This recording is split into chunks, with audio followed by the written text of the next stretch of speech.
I wasn't sure where else to post these stories, so I figured I'd share them here.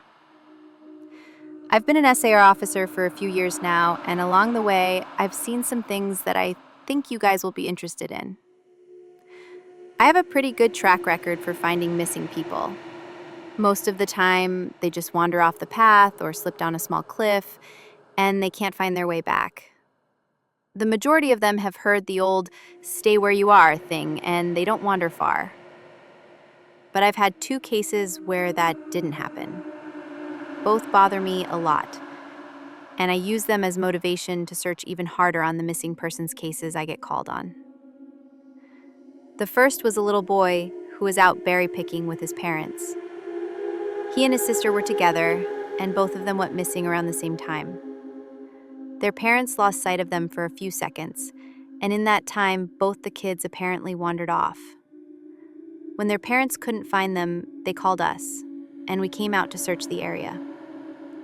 We found the daughter pretty quickly, and when we asked where her brother was, she told us that he'd been taken away by the bear man.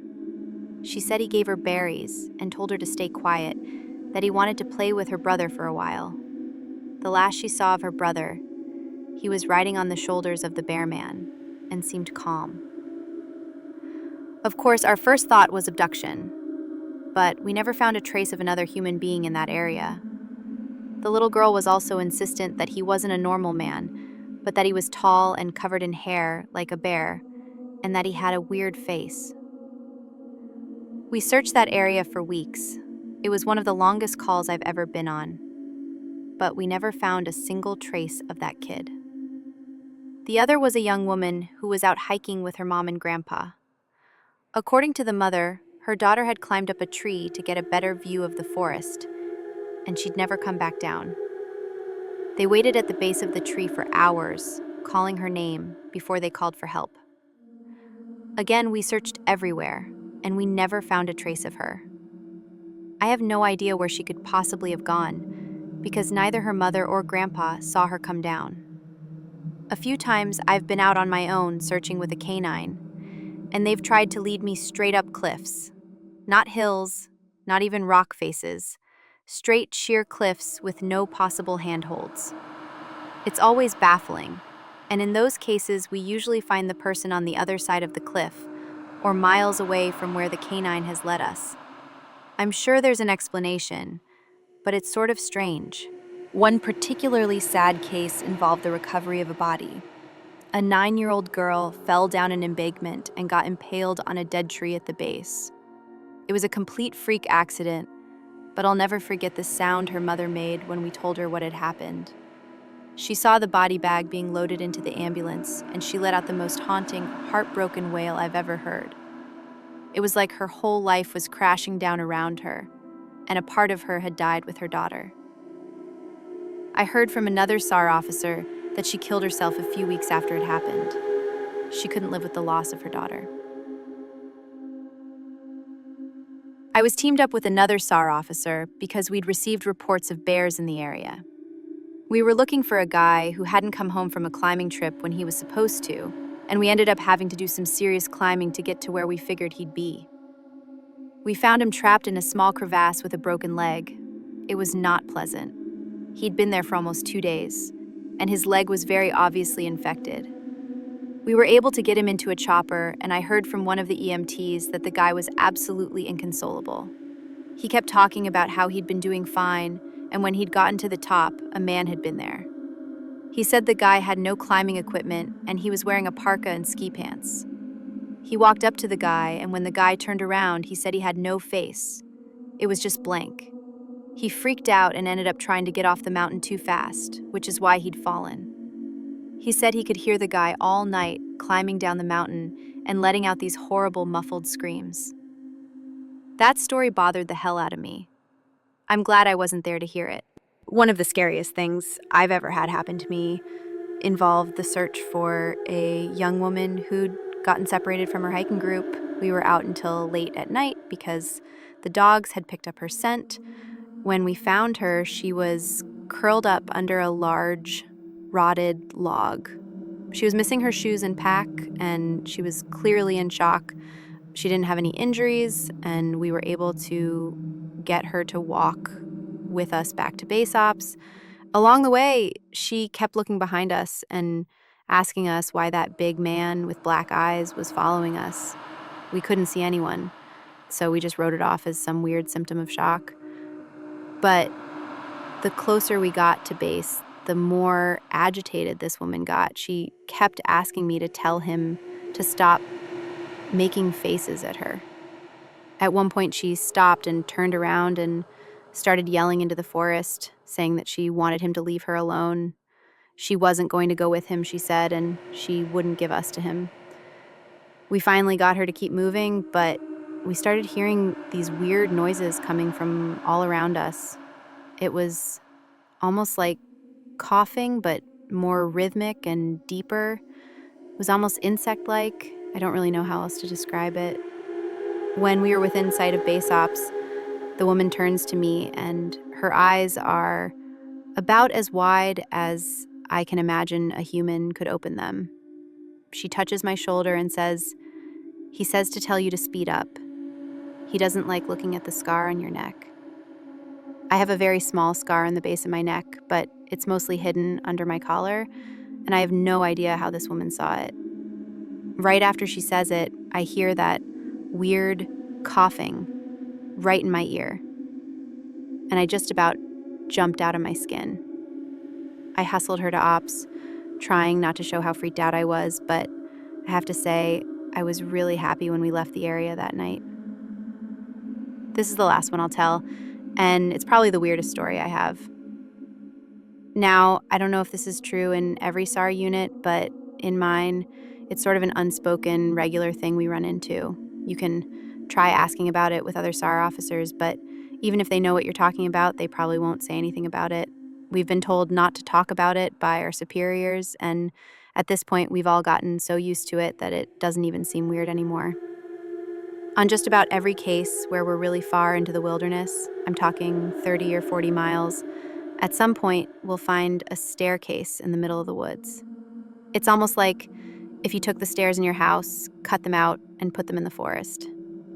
I asked about it the first time I saw some, and the other officer just told me not to worry about it, that it was normal. Everyone I asked said the same thing. I wanted to go check them out, but I was told very emphatically that I should never go near any of them. I just sort of ignore them now when I run into them because it happened. I have a lot more stories, and I suppose if anyone's interested, I'll tell some of them tomorrow.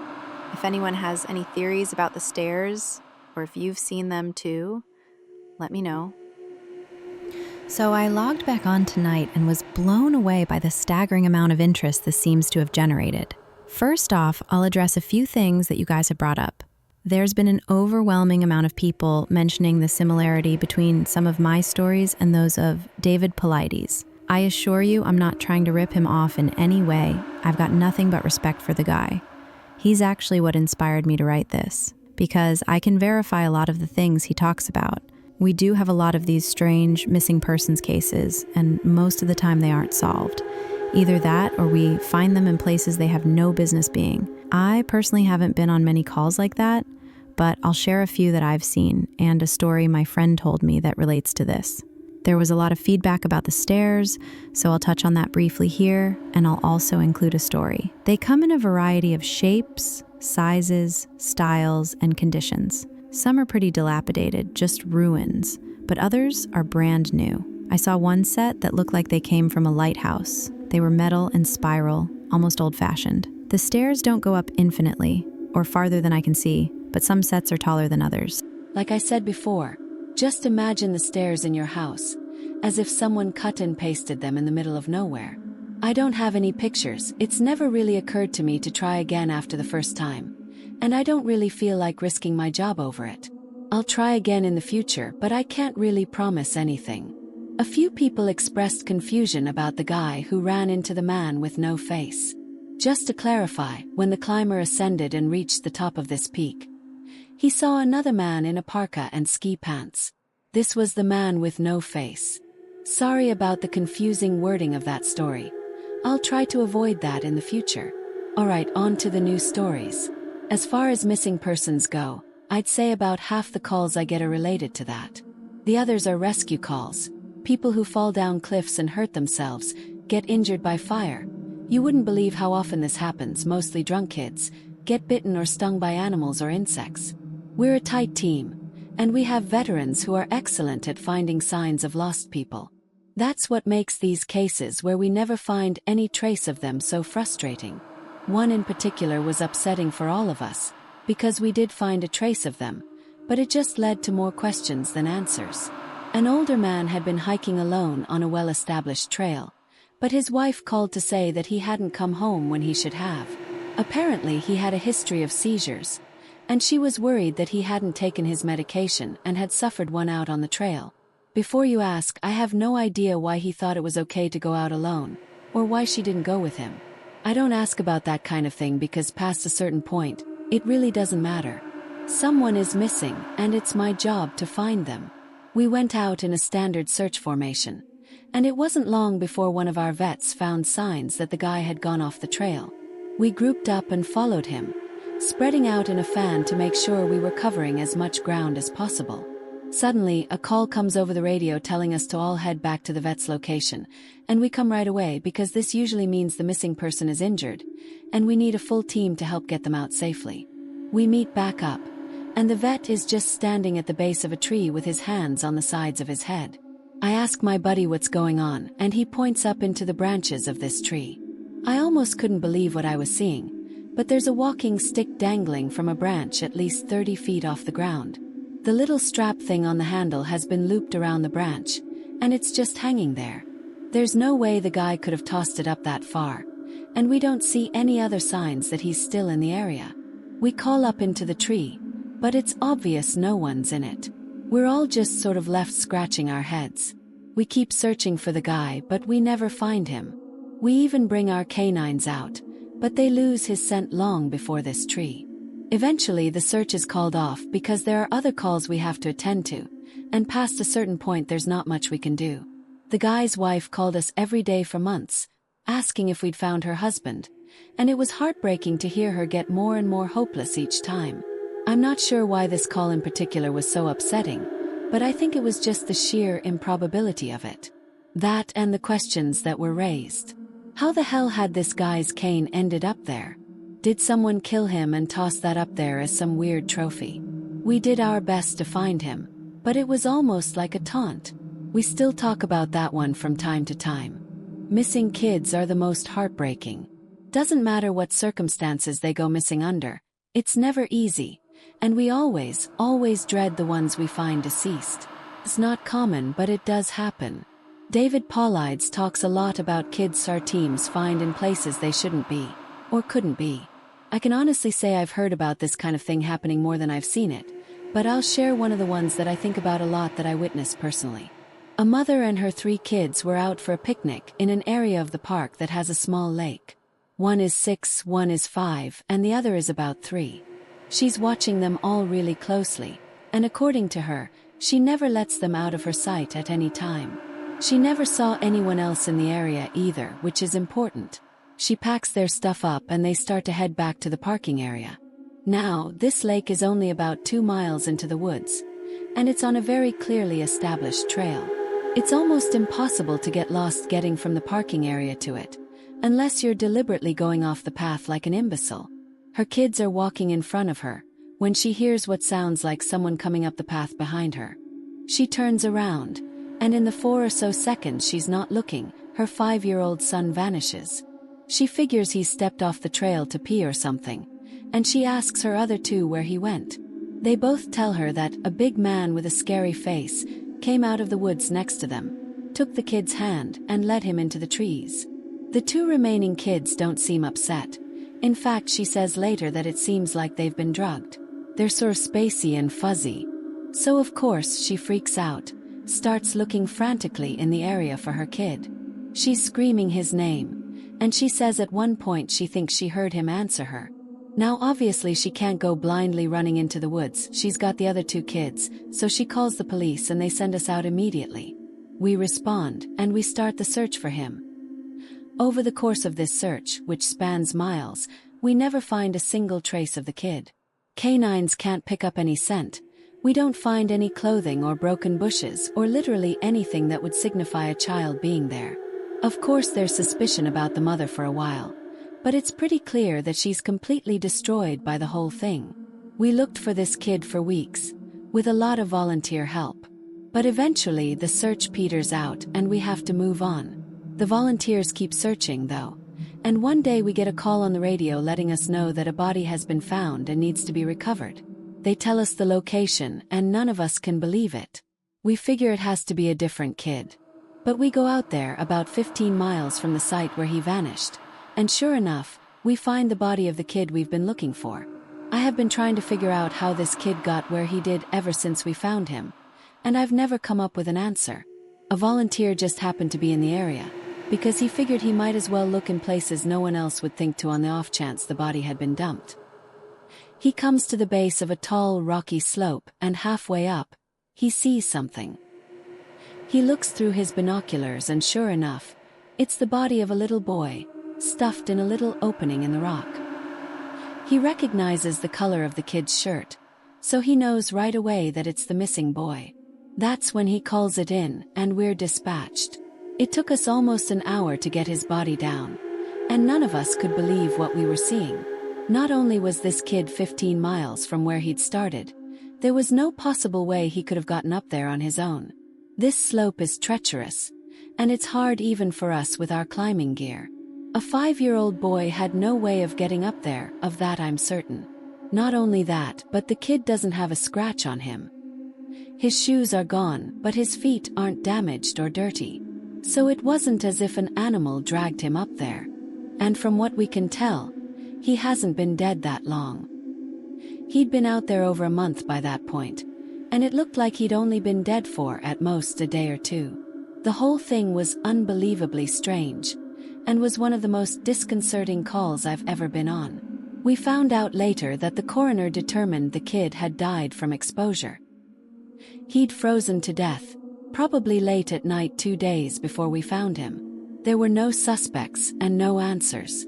To date, it's one of the weirdest things I've ever seen. One of my first jobs as a trainee was a search op for a 4-year-old kid that had gotten separated from his mom. This was one of those cases where we knew we were going to find him because the dogs were on a strong scent trail, and we saw clear signs that he was in the area. We ended up finding him in a berry patch about half a mile from where he'd been last seen. Kid wasn't even aware that he'd wandered that far. One of the vets brought him back, which I was glad for because I'm really not good with kids, and I find it hard to talk to them and keep them company. As my trainer and I are headed back, she decides to take me on a detour to show me one of the hot spots where we tend to find missing people. It's a natural dip in the land near a popular trail, and people will usually move downhill because it's easier. We hike out there, it's a few miles away, and we get there in about an hour or so. As we're walking around the area and she's pointing out places she's found people in the past, I see something in the distance. Now, this area we're in is about 8 miles from the main parking area, though there's back roads you can take to get closer if you don't want to hike that far. But we're on state-protected land, which means there can't be any kind of commercial or residential development out here. The most you'll ever see is a fire tower or makeshift shelter that homeless people think they can get away with building. But I can see from here that whatever this thing is has straight edges, and if there's one thing you learn quickly, it's that nature rarely makes straight lines. I point it out, but she doesn't say anything. She just hangs back and lets me wander over and check it out. I get within about 20 feet of it, and all the hair on the back of my neck stands up. It's a staircase, in the middle of the fucking woods. In the proper context, it would literally be the most benign thing ever. It's just a normal staircase with beige carpet and about 10 steps tall. But instead of being in a house where it obviously should be, it's out here in the middle of the woods. The sides aren't carpeted, obviously, and I can see the wood it's made of. It's almost like a video game glitch, where the house has failed to load completely and the stairs are the only thing visible. I stand there, and it's like my brain is working overtime to try and make sense of what I'm seeing. My trainer comes and stands next to me, and she just stands there casually, looking at it as if it's the least interesting thing in the world. I ask her what the fuck this thing is doing here, and she just chuckles. "Get used to it, rookie. You're gonna see a lot of them." I start to move closer, but she grabs my arm. Hard. "I wouldn't do that," she says. Her voice is casual, but her grip is tight, and I just stand there looking at her. "You're gonna see them all the time, but don't go near them. Don't touch them, don't go up them. Just ignore them." I start to ask her about it, but something in the way she's looking at me tells me that it's best if I don't. We end up moving on, and the subject doesn't come up again for the rest of my training. She was right, though. I'd say about every 5th call I go on, I end up running across a set of stairs. Sometimes they're relatively close to the path, maybe within 2 or 3 miles. Sometimes they're 20-30 miles out, literally in the middle of nowhere, and I only find them during the broadest searches or training weekends. They're usually in good condition, but sometimes it looks like they've been out there for miles. All different kinds, all different sizes. The biggest I ever saw looked like they came out of a turn-of-the-century mansion, and were at least 10 feet wide, with steps leading up at least 15 or 20 feet. I've tried talking about it with people, but they just give me the same response my trainer did. "It's normal. Don't worry about it, they're not a big deal, but don't go close to them or up them." When trainees ask me about it now, I give them the same response.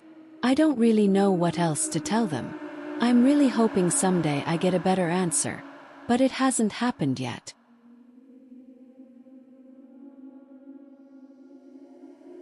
This is another one that was less spooky and more sad. A young man went missing late in winter, when realistically no one should be going that far out onto the trails. We close a lot of them, but some remain open year-round, unless there's a shitload of snow. We did an op for him, but we had about 6 feet of snow on the ground.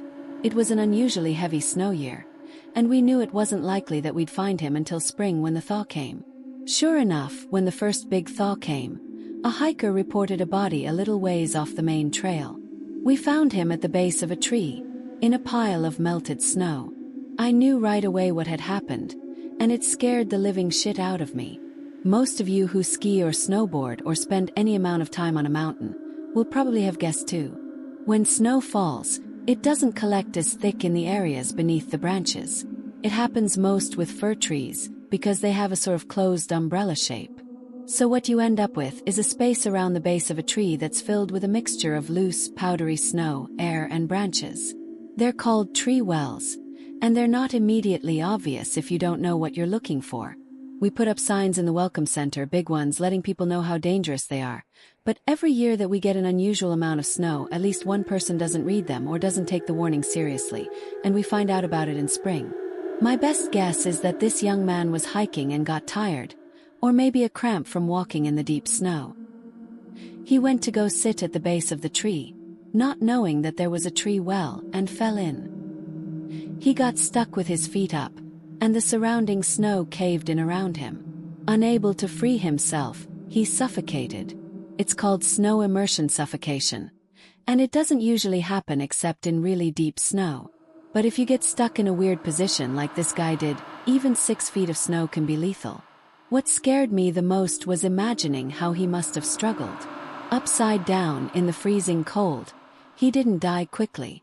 The snow would have formed a dense, heavy pile on top of him, and it would have been literally impossible to get out. As it got harder to breathe, he would have known what was happening. I can't even imagine what he was thinking in his last moments. A lot of my less outdoorsy friends want to know if I've ever seen the goat man while I've been out on calls.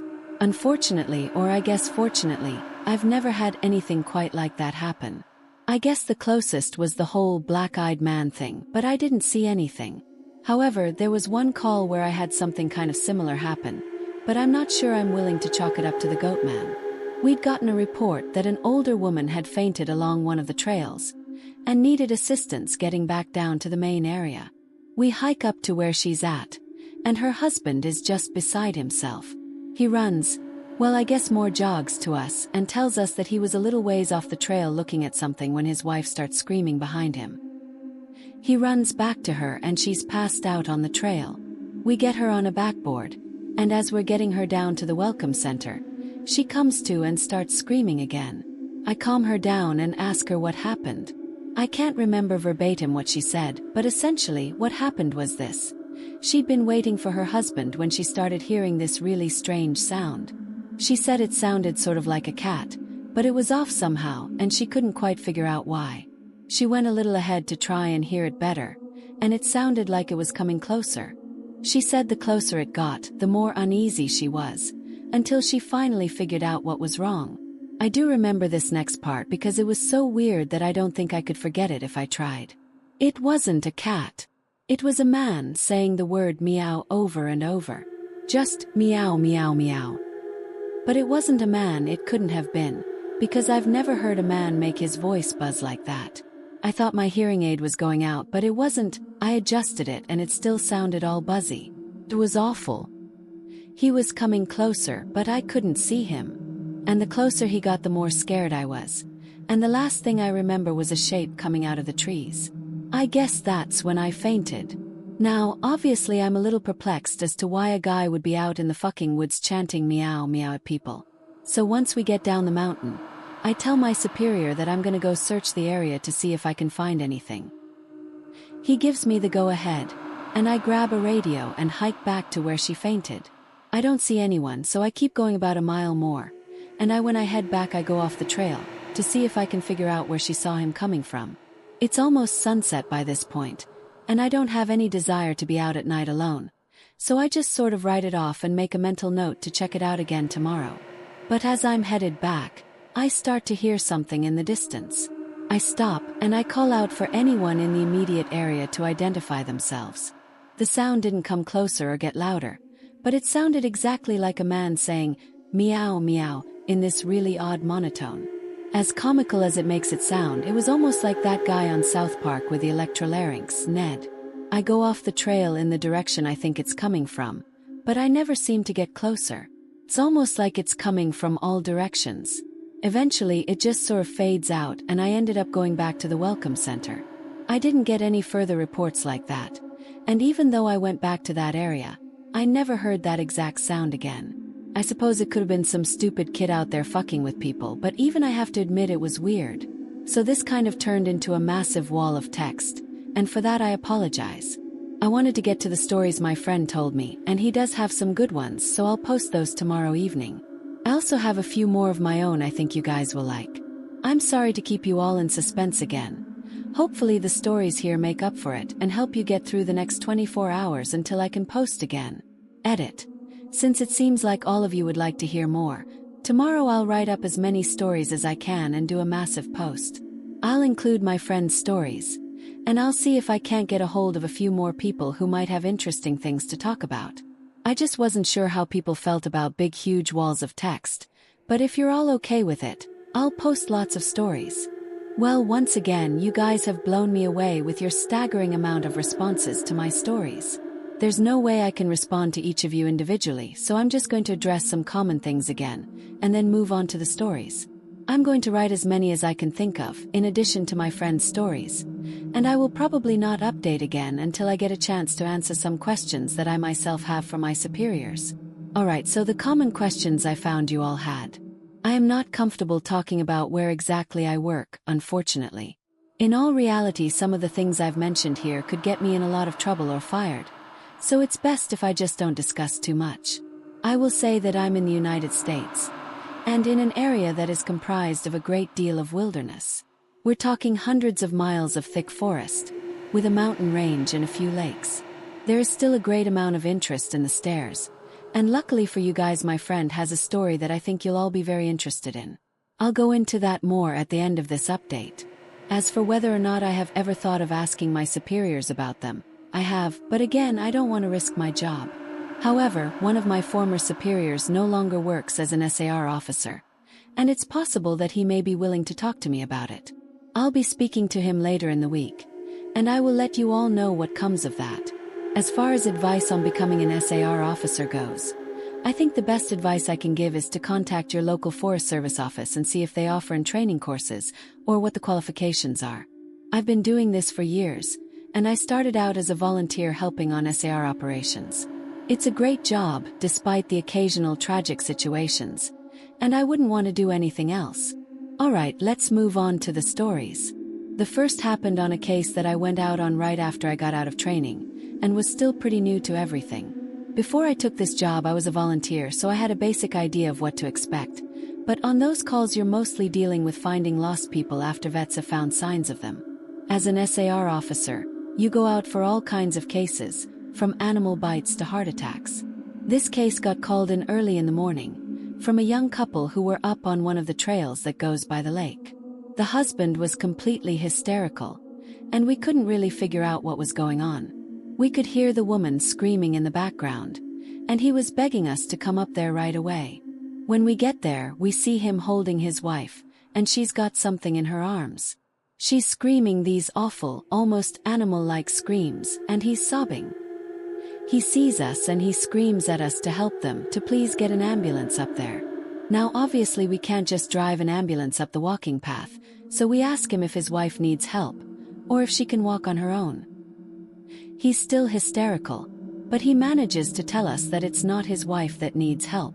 I go over while one of the vets tries to calm him down, and I ask the wife what's going on. She's rocking, holding something and just shrieking over and over. I crouch down and see that whatever she's holding, it's covering her with blood. That's when I notice the sling on her front and my heart sinks. I ask her to tell me what's going on, and I sort of pry her arms gently open so I can see what she's holding. It's her baby, obviously dead. His head is caved in on one side, and he's covered in scratches. Now I've seen dead bodies before, but something about this whole situation hits me hard. I have to take a second to compose myself, and I get up and go get one of the other vets who's standing by. I tell him that it's a dead kid, and he sort of pats my shoulder and tells me he'll deal with it. It took us over an hour to get this woman to let us see her kid. Every time we try to take him from her, she flips out and tells us we can't have him, that he'll be okay if we just leave her alone and let her help him. But eventually, one of the vets manages to calm her down, and she gives us the body. We took it back to the med area, but when the EMTs showed up, they told us that there was never any hope of saving the kid. He died instantly from the trauma to his head. I was good buddies with one of the nurses who met them at the hospital, and she told me later what had happened. Turns out the couple had been walking with the baby in the sling, and they stopped because the kid was fussing. The dad takes the kid and is holding him, looking out over this little gully by the path. The mom comes to stand next to him, but she ends up stepping on a loose patch of soil, and she trips. She falls into the dad, who drops the kid, who ends up falling about 20 feet down this little gully onto the rocks at the bottom. The dad climbed down and recovered the kid, but he'd fallen right on his head, and was dead by the time he got there. The baby was only about 15 months old. It was a total freak accident, a series of events that coalesced into the worst possible outcome. Probably one of the more awful calls I've been on. I haven't seen a lot of animal bites in my time as an SAR officer, mostly because there aren't that many animals that come around the area. While there are bears in the area, they tend to stay pretty far away from people, and sightings are highly unusual.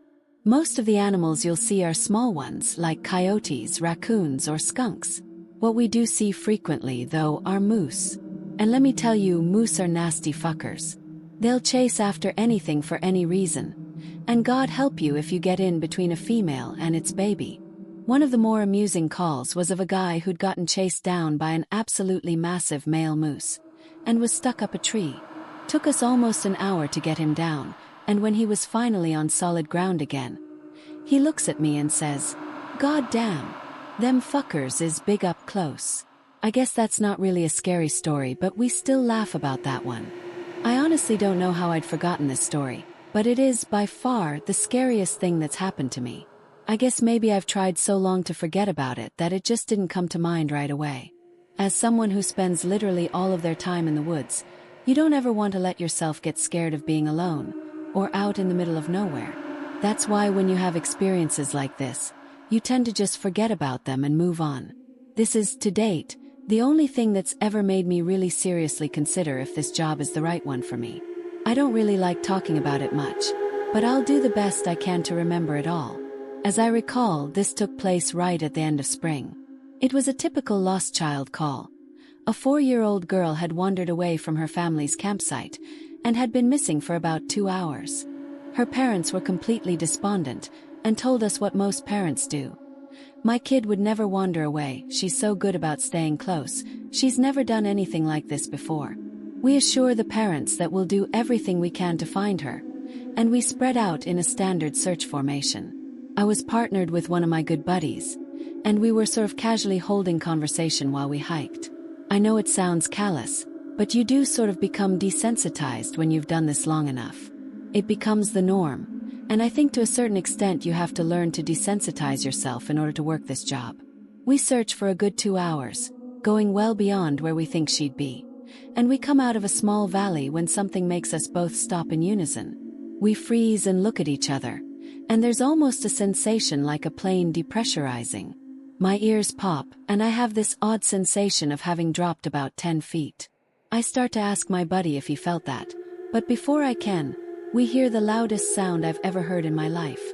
It's almost like a freight train passing directly by us, but it's coming from every direction at once, including above and below us. He screams something to me, but I can't hear him over this deafening roar. Understandably freaked out, we look all around us, trying to find the source of the sound, but neither of us sees anything. Of course, my first thought is a landslide, but we're not near any cliffs, and even if we were, it would have hit us by now. The sound goes on, and we're trying to yell to each other, but even standing close together we can't hear anything but this sound. Then, as suddenly as it starts, it stops like someone threw a switch and cut it off. We stand there for a second, perfectly still, and slowly the normal sounds of the woods come back. He asks me what the fuck just happened, but I just kind of shrug, and we stand there looking at each other for a minute. I get on the radio and ask if anyone else just heard the end of the fucking world, but no one else hears it, even though we're all within shouting distance of each other. My buddy and I just sort of shrug it off and keep going. About an hour later, we all check up on the radios, and no one's found the little girl. Most of the time we won't search when it gets dark, but because we don't have any kind of lead on her, a few of us decide to keep going, including me and my buddy. We keep close together, and we're calling out for her every couple of minutes. At this point, I'm hoping beyond hope that we find her, because while I may not like kids, the idea of them being out all alone in the dark is awful. The woods can be intimidating to kids in the daylight. At night, well, it's a whole different beast. But we're not seeing any signs of her or getting any responses, and around midnight, we decide to turn around and head back to the rendezvous point. We're about halfway back when my buddy stops and shines his light to the right of us, into a really thick deadfall or group of dead trees. I ask him if he's heard a response, but he just tells me to be quiet a second and listen. I do, and in the distance I can hear what sounds like a kid crying. We both call the girl's name and listen for any kind of response, but it's just this really faint crying. We head in the direction of this deadfall and go around it, calling her name over and over. As we get closer to the crying, I start getting this weird feeling in my gut, and I tell my buddy that something isn't right. He tells me he feels the same way, but we can't figure out what it is. We stop where we are and call the girl's name again, and at the same time we both figure it out. The crying is on a loop. It's the same little hitching sob, then wail, then quiet hiccup, repeated over and over. It's exactly the same every time, and without saying another word, we both take off running. It's the only time I've ever lost my composure like that, but something about it was so incredibly wrong, and neither of us wanted to stay out there anymore. When we got back to the rendezvous, we asked if anyone else had heard anything strange, but no one else knew what we were talking about. I know it sounds sort of anticlimactic, but that call fucked me up for a long time. As for the little girl, we never found a trace of her. We keep an eye out for her, and all the other people who we've never found, but frankly I doubt we'll ever find anything. Of the missing persons calls I've gone out on, only a handful have ever resulted in a complete disappearance, meaning no trace of the person and no body ever found. But sometimes, finding a body just leads to more questions than answers. Here are some of the bodies we've found that have become infamous in our team. A teenage boy whose remains were recovered almost a year after he vanished. We found the top of his skull, 2 finger bones, and his camera almost 40 miles from where he was last seen. The camera sadly was destroyed. The pelvis of an older man who had vanished a month earlier. That was all we found. The lower jaw and right foot of a 2-year-old boy on the highest peak of a ridge in the southern part of the park. The body of a 10-year-old girl with Down syndrome, almost 20 miles from where she'd vanished. She had died of exposure 3 weeks after going missing, and all of her clothes were intact except for her shoes and jacket. There were berries and cooked meat in her stomach when they did the autopsy. The coroner said it appeared as if someone had been taking care of her. There were no suspects ever identified. The frozen body of a 1-year-old baby, found a week after vanishing in the hollow trunk of a tree 10 miles from the area he was seen last. There was fresh milk found in his stomach, but his tongue was gone. A single vertebra and right kneecap of a 3-year-old girl, found in the snow almost 20 miles from the campground her family had been at the previous summer. Now on to a couple of the stories my friend told me. I mentioned that you were all interested in the stairs, and you're in luck. He's had a closer encounter with them, though he doesn't have any explanation for them. He does have a bit more experience with them than I do. My buddy has been an SAR officer for about 7 years. He started when he was a junior in college, and he had a very similar experience when he first encountered the stairs. His trainer told him almost the same thing mine did, which was to never go near, touch, or ascend them. For the first year he did just that, but apparently his curiosity got the better of him, and on one call he broke away from the line and went to go check a set of them out. He said they were about 10 miles from the path where a teenage girl had vanished, and the dogs were following a scent. He was on his own, lagging behind the main group, when he saw a set of stairs off to his left. They looked like they were from a new house, because the carpeting was pristine and white. He said that as he got closer, he didn't feel any different or hear any weird noises. He was expecting something to happen like bleeding from his ears or collapsing, but he got right up next to them and didn't feel anything. The only thing, he said, that was odd was that there was absolutely no debris on the steps. No dirt, leaves, dust, anything. And there didn't appear to be any signs of animal or insect activity in the immediate area, which he found strange.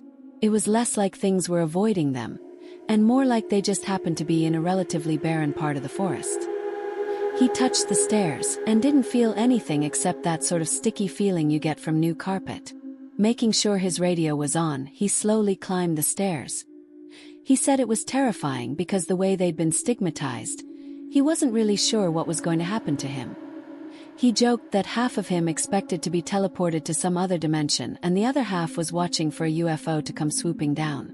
But he got to the top with little event and he stood there looking around. But, he said, the longer he stood on the top step, the more he felt like he was doing something very, very wrong. He described it as the feeling you'd get if you were in a part of a government building you have no business being in. As if someone was going to come and arrest you or shoot you in the back of the head at any second. He tried to brush it off, but the feeling got stronger and stronger, and that's when he realized that he couldn't hear anything anymore. The sounds of the forest were gone, and he couldn't hear his own breathing. It was like some kind of weird, awful tinnitus, but more oppressive. He climbed back down and rejoined the search, and didn't mention what he'd done. But, he said, the weirdest part came after.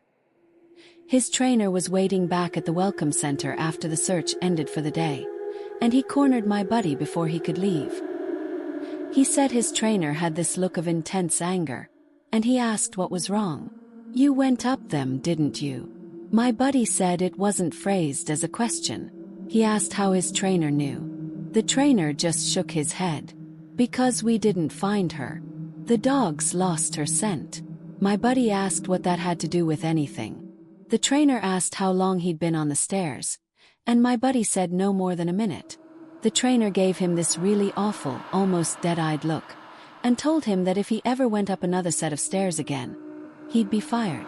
Immediately, the trainer walked away, and I guess he's never answered any of the questions my buddy has asked him about it since. My buddy has been involved in a lot of missing persons cases where there's never been a trace of them found. I mentioned David Paulides, and my buddy said he can confirm that those stories are, for the most part, accurate. He said that most of the time, if the person isn't found right away, they're either never found or they're found weeks, months, or years later, in places they can't possibly have gotten to. One story he told me really stood out that involved a 5-year-old boy with a severe mental disability. The little boy vanished from a picnic area in the late fall. In addition to the mental disability, he was also physically handicapped, and his parents explained over and over that he simply could not have vanished. It was impossible. Someone had to have taken him. My buddy said they searched for this kid for weeks, going miles out of the accepted range, but it was like he'd never been there. The dogs couldn't pick up his scent anywhere, not even in the picnic area where he'd apparently vanished from. Suspicion fell on the parents, but it was pretty clear that they were devastated and hadn't done anything sinister to their kid. The search was concluded about a month later, and my buddy said everyone had pretty much forgotten it by later in the winter. He was out on a training op in the snow on one of the higher peaks when he came across something in the snow. He said he saw it from far away at first, and when he got closer, he realized it was a shirt, frozen and sticking part way out of the powder. He recognized it as belonging to the kid because it had a distinctive pattern. About 20 yards away, he found the kid's body, laying partially buried in the snow. My buddy said there was no way the kid had been dead for any more than a few days, even though he'd been missing for almost 3 months. The kid was curled around something, and when my buddy brushed off the snow to see what it was, he said he almost couldn't believe what he was seeing. It was a big chunk of ice that had been carved crudely to look sort of like a person. The kid was holding it so tight that it had frostbitten his chest and hands, which my buddy could tell even with the decay that had taken place.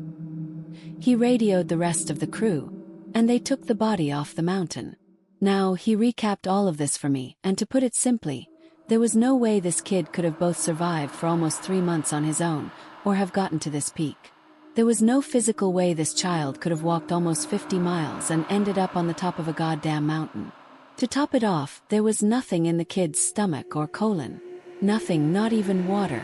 It was like, my buddy said, the kid had been taken off the face of the earth, put in suspended animation, and dropped on this mountain months later, only to die of exposure. He's never really gotten over that one. The last story I'll share from him was one that took place relatively recently, only a few months ago. They were out doing a recon for mountain lions, because there had been several reports of sightings in the last couple of days. One of our jobs is to scout out the areas where these animals are seen to ensure that if they are in the area, we can warn people and close off those trails. He was out on his own in a very heavily forested part of the park toward dusk when he heard what sounded like a woman screaming in the distance.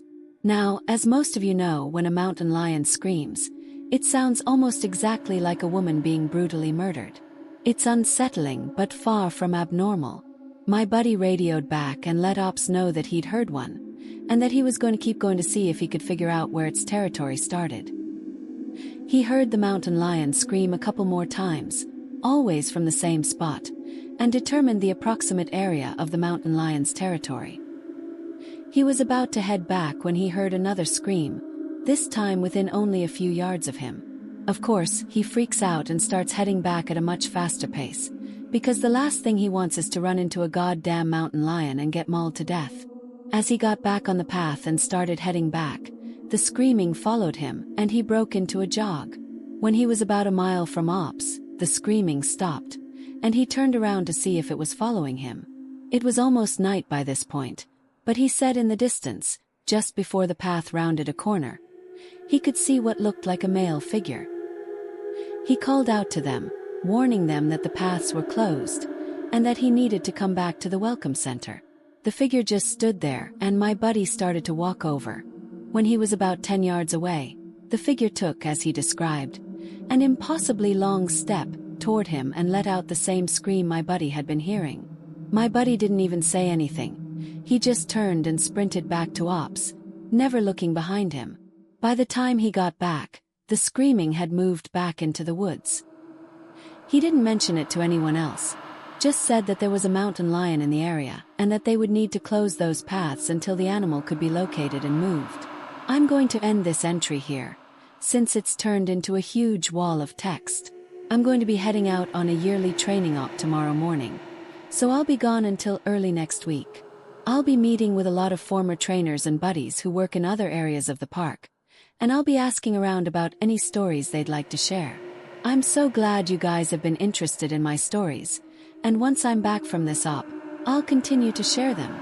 Hey guys, I'm back from my training op, and I have a lot of really interesting stories to share with you. I've got enough that I'm going to break them up into 2 parts, this being the first. I'd love to put them all in one entry, but I just haven't had a chance to write them all down yet. I didn't have anything too crazy happen while I was out there, but we did have one incident with a rookie that I found relevant. Since I'm sure you guys have been waiting for these, I'll just get right into the stories. I'll assign each batch of stories to the person who told them to me. KDK. D is a vet who's been an SAR officer for about 15 years. She specializes in high-elevation mountain rescues, and is widely considered one of the best in her field. She was one of the more enthusiastic storytellers, and since we were together a fair amount during exercises, she ended up telling me about 4 that really stuck with me. The first she told me in response to my asking about her most traumatic calls. She shook her head and told me that really bad calls happen more frequently on the mountain, since the potential for nasty accidents is higher. About 5 years ago, one of the parks she worked at had a string of disappearances. It was a bad year, she said, one of the worst on record as far as weather went. They were getting about a foot of new snow every couple of days, and there were a few avalanches that killed some climbers. They'd warned people about staying on the mapped areas, but of course there's always those who don't listen. In one particularly nasty case, an entire family got wiped out because the father decided he knew better than the officials, and he took them out into an area that wasn't safe. They were snowshoeing, and as best K.D could figure, they'd walked onto a shelf of snow that looked solid, but actually wasn't. It gave way, and this family went ass over tea kettle almost 300 feet down a slope. They landed on the rocks at the bottom, and the parents died instantly. One of the kids did as well, but the other 2 survived. One had a broken leg and fractured ribs. The other was almost unharmed save for some bruising and a sprained ankle. The uninjured child left his sibling behind and set out to find help. KD said the kid didn't make it more than half a mile before a storm overtook him. Kid stopped to try and get warm or maybe just to rest, and ended up freezing to death. They ended up finding the family with the help of some witnesses who saw them heading out into the wilderness. And she was the one to find the kid who'd frozen to death looking for help. She said it had started to snow, just enough to obscure long-distance vision, but not enough to make searching impossible. She saw a figure sitting in the snow up ahead, and she got to it as quickly as possible. She described in detail how as she got closer, she realized first that it was a child, second that they were deceased, and third that they had frozen in one of the most pitiful positions she's ever found a corpse in. The kid was sitting upright, with his knees tucked up against his chest. His arms were curled around them, and his head was tucked up in his coat. When she moved the coat to look at his face, she saw that he'd died crying. His face was twisted, and the tears were frozen on his cheeks. She said it was painfully obvious that the kid was terrified when he succumbed to hypothermia, and as a mother, it broke her heart. She told me repeatedly that she hopes the father is burning in hell as we speak. The other traumatic story she told me that stood out in my mind was one that happened when she was a rookie. Her team got a report of an experienced climber who hadn't come home the previous day. His wife was convinced that something bad had happened because he'd never failed to come home on time. They went out looking for him and had to climb what sounded like some very technically challenging parts of the mountain. They got to a relatively flat area, and K.D started seeing blood in the snow. She followed the trail, and as she went, she started seeing little bits of tissue. She wasn't sure exactly what body part it had come from, but the farther she followed it, the more there was. She follows this blood and tissue trail to a sheltered area under a cliff face, and she finds the climber. She said there was so much blood, more than she'd ever seen before. He was lying face down, one arm stretched in front of him as if he'd died crawling. She looks closer and sees that he's been partially disemboweled, which is where the tissue she'd seen had come from. The guy has an ice pick tucked into a hip holster, and it's covered in blood. Of course, they'll never be sure exactly what happened, but she said as best she can figure, this is what went down. The guy had been attempting to climb up to the next area, and had been using his ice axe to ascend. He'd probably hit a loose patch and had fallen. On the way down, or possibly when he landed, he'd gotten impaled by the axe, and it had disemboweled him. He'd drug himself along, tearing pieces of himself out as he went, and had died under the cliff face. She isn't terribly bothered by gore, but I guess a few of the guys who came to help her remove the body threw up when they turned him over and a good portion of his intestines spilled out. I mentioned to her that I was interested in hearing about any experiences she had with people completely disappearing. Her eyes light up, and she leans in close to me. "Wanna hear a real doozy?" She tells me about how, when she first started, there was a case that got a lot of attention in the media. A family had been out berry picking in an area of the forest very close to the entrance of the park. They had 2 little boys, both under the age of 5, and at some point during the day, one of them vanishes. There's an absolutely massive search, and they find absolutely nothing. It's another of those cases where it's like the kid was never there in the first place. The dogs just sit down and don't pick up on anything. No trace of the kid is found. The search goes on for about 2 months, but is eventually called off. Fast forward to 6 months later. The family comes back to place flowers at a memorial that's been set up there for the kid. They bring their other son. While they're placing the flowers, they lose sight of the kid for about 3 seconds, and in that span of time he vanishes into thin air. Now obviously the parents are beyond devastated. It's awful enough to lose one child, but to lose 2 is beyond imagining. The search is huge, one of the largest in state history. There are about 300 volunteers combing every inch of this park, looking for the kid. But again, there's no trace of him. The search goes on for about a week, with people looking miles from the part of the park he vanished from. And then, almost 2 weeks later, a volunteer almost 15 miles from the designated search area radios in that he's found the kid. They assumed that the kid was dead, but the volunteer says he's not only alive, he's in good shape. K.D and her team go out to recover the kid, and when they get there, she can't believe that this is the kid that's been missing. His clothes are clean, there's no dirt on him anywhere, and he doesn't appear traumatized. The volunteer says he found the kid sitting on a log, playing with a little twig bundle that's bound together with some old rope. Katie asks him where he's been, who he was with for those 2 weeks, and the kid tells her that he's been with the fuzzy man. Now K.D firmly believes in Bigfoot, so she gets all excited and asks what he means by fuzzy. Was he hairy? But the kid says no, he wasn't hairy. He was a fuzzy man, and he describes a man that's blurry, like when you close your eyes but not all the way closed. He says the man came out of the trees and took the kid with him deep into the woods. The kid says he slept in a hollow tree, and the fuzzy man gave him berries to eat. Katie asks if the man was mean, if he scared the kid, and the kid says, "No, he wasn't scary. But I didn't like how he didn't have eyes." KD says they get the kid back to headquarters, and a cop takes him into town to talk to him more about what happened. She's friends with the cop that talked to him, and she said the kid described being kept in this tree by the fuzzy man, and given berries whenever he was hungry. He was allowed to wander around a very specific clearing, but when he tried to go further, the fuzzy man would get mad and yell real loud even though he didn't have a mouth. When the kid got scared at night, the fuzzy man made it go brighter, and gave him the twig bundle. He said the fuzzy man was going to keep him, but he had to let him go because the kid wasn't the right kind. He either can't or won't elaborate more on that. The cops are just sort of left scratching their heads, and the search for his brother is renewed with no results. The kid has no idea where his brother might be, and they never find him.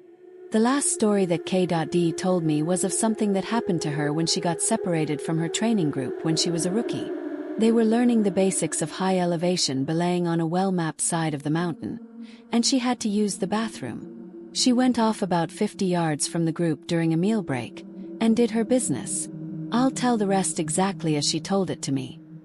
So I go to take a piss, and once I'm done I start going back to the group. But I've only gotten about 5 feet when I realize that I have no idea where I am. And this wasn't a, "oh, I got turned around lost." I mean, I had literally no fucking clue where I was.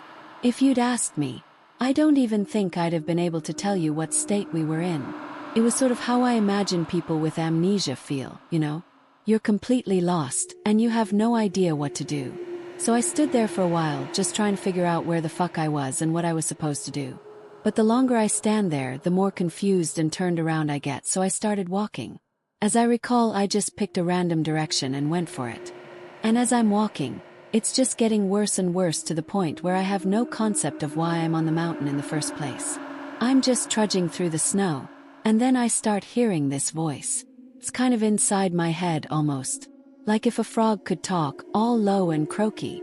And it's telling me over and over, it's okay, you just need to find something to eat. Find something to eat and you'll be okay, just keep walking and find something to eat. Eat.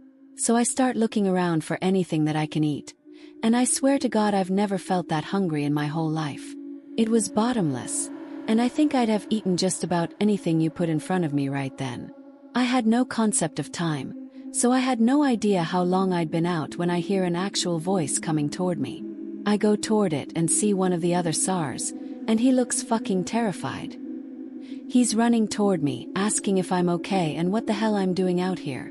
And the scary thing was, as he's running toward me, I kind of see myself reaching into my belt for my hunting knife. I'm not even really thinking about what I'm doing, but what I am thinking is that I have to eat. If I don't eat, I'll never be okay again, so I just have to eat. He sees me doing that and he backs off right away. He yells at me to put my knife away, that he's not gonna hurt me, and that kind of snaps me back. All of a sudden, I know exactly where I am, and I put the knife away. I run to him and ask him how long I've been gone, thinking he'll tell me I've been gone for half an hour or so. But he tells me I've been gone for 2 fucking days. I've gone over 2 peaks and ended up almost on the other side of the mountain. And if I'd kept going, I would have ended up wandering into about 300 miles of wilderness. They'd never have found me. He can't believe I'm not dead. And of course I don't know what the fuck to think. To me, no time has passed at all. I don't say anything, I just go back with him to a rendezvous point and I'm taken back to HQ to be airlifted to the hospital. When I get there, they do all kinds of tests and try to figure out what happened. As best they can guess, I had some kind of weird fugue state, which is kind of like amnesia or a weird seizure that knocked my brain out of whack.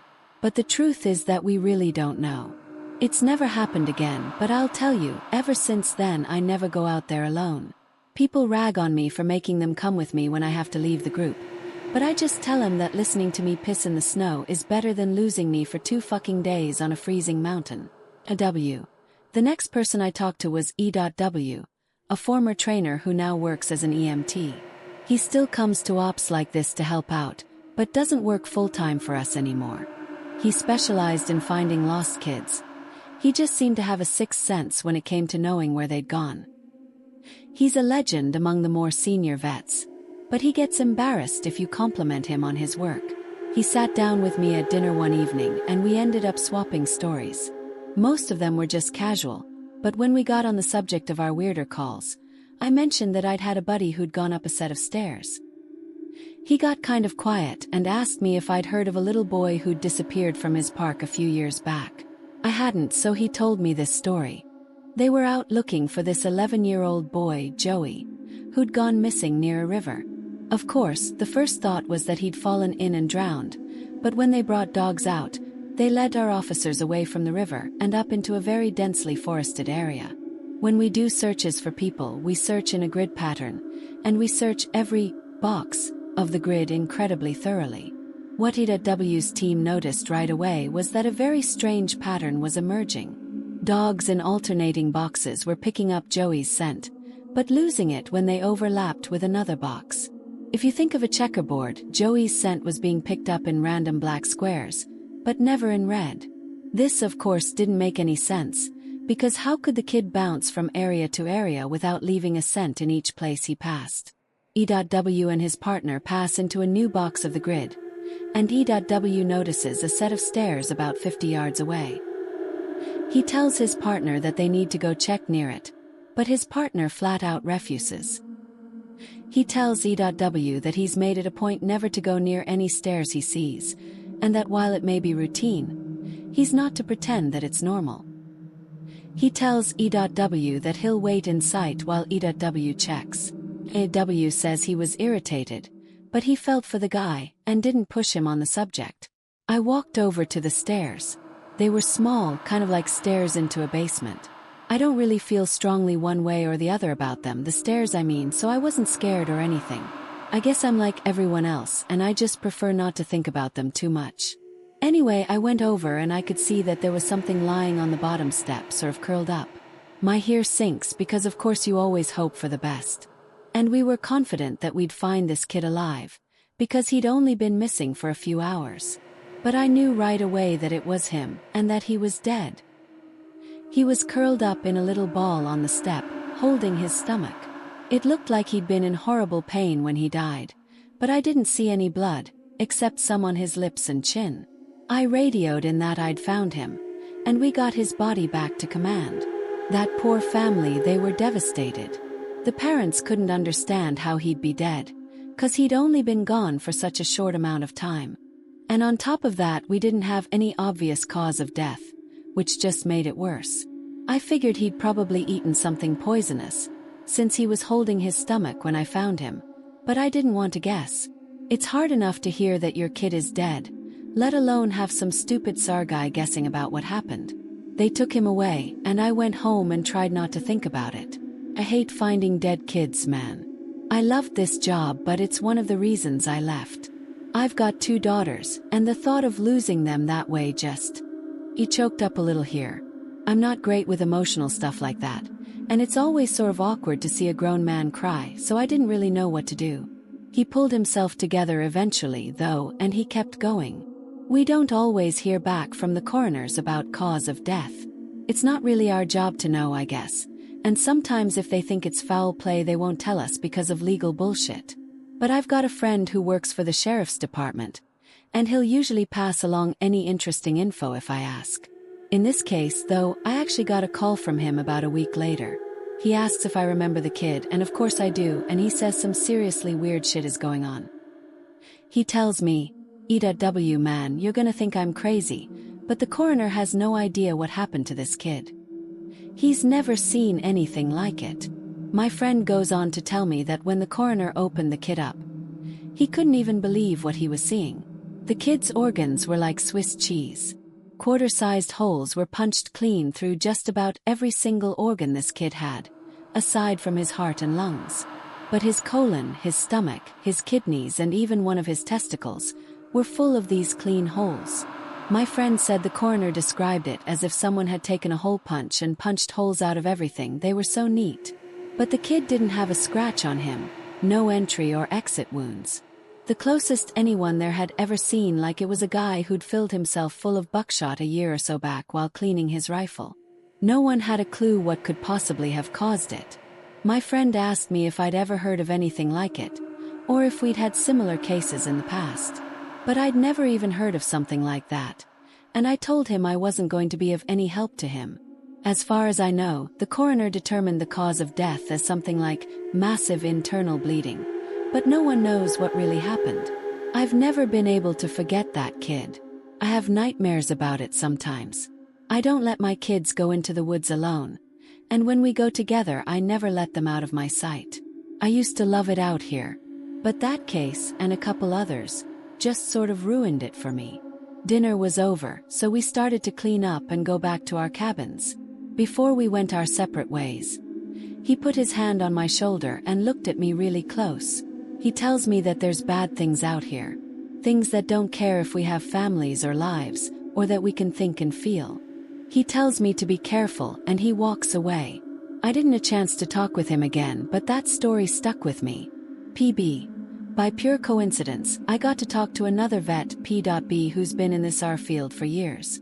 We were partnered on a grid sweep during a training exercise, and we were chatting casually about how we liked the job, what kinds of things we'd seen, and the like. At one point, we passed an old set of stairs, though these were probably from an old fire lookout, given the area that we were in. I sort of casually mentioned that I was curious about the stairs, and that I wished I knew more about them. He got kind of quiet and looked like he wanted to tell me something, but wasn't sure if he should. Finally, he told me to turn my radio off. Obviously, this is something we are never ever supposed to do, but I did it and he did the same. About 7 years ago, he tells me, he was out on a call with a rookie. They were in an area of the park that's had a lot of strange reports and events. Disappearances, stories about lights in the forest, odd noises, things like that. The rookie was totally spooked. Kept going on and on about things out in the woods. According to P.B. The guy wouldn't stop talking about the goat man. Just on and on. Goat man this and goat man that. Finally, I told him that there was plenty else to be afraid of out here that was very real, and that he'd better get over this thing with the goat man. The rookie wanted to know what kinds of things I was talking about, and I just told him to shut up and walk. We crested a little ridge, and there was a staircase about 10 yards ahead. The rookie stops dead in his tracks and just stands there looking at them. I tell him, see, that's something you should be afraid of. The rookie asks me what the hell these are doing out here, and for some reason I just open up and tell him the truth. Or what I've been told is the truth. I could have gotten in a lot of trouble for doing what I did, and I could get in a lot of trouble for repeating it to you. But you're a nice kid, and I want you to stop looking into this.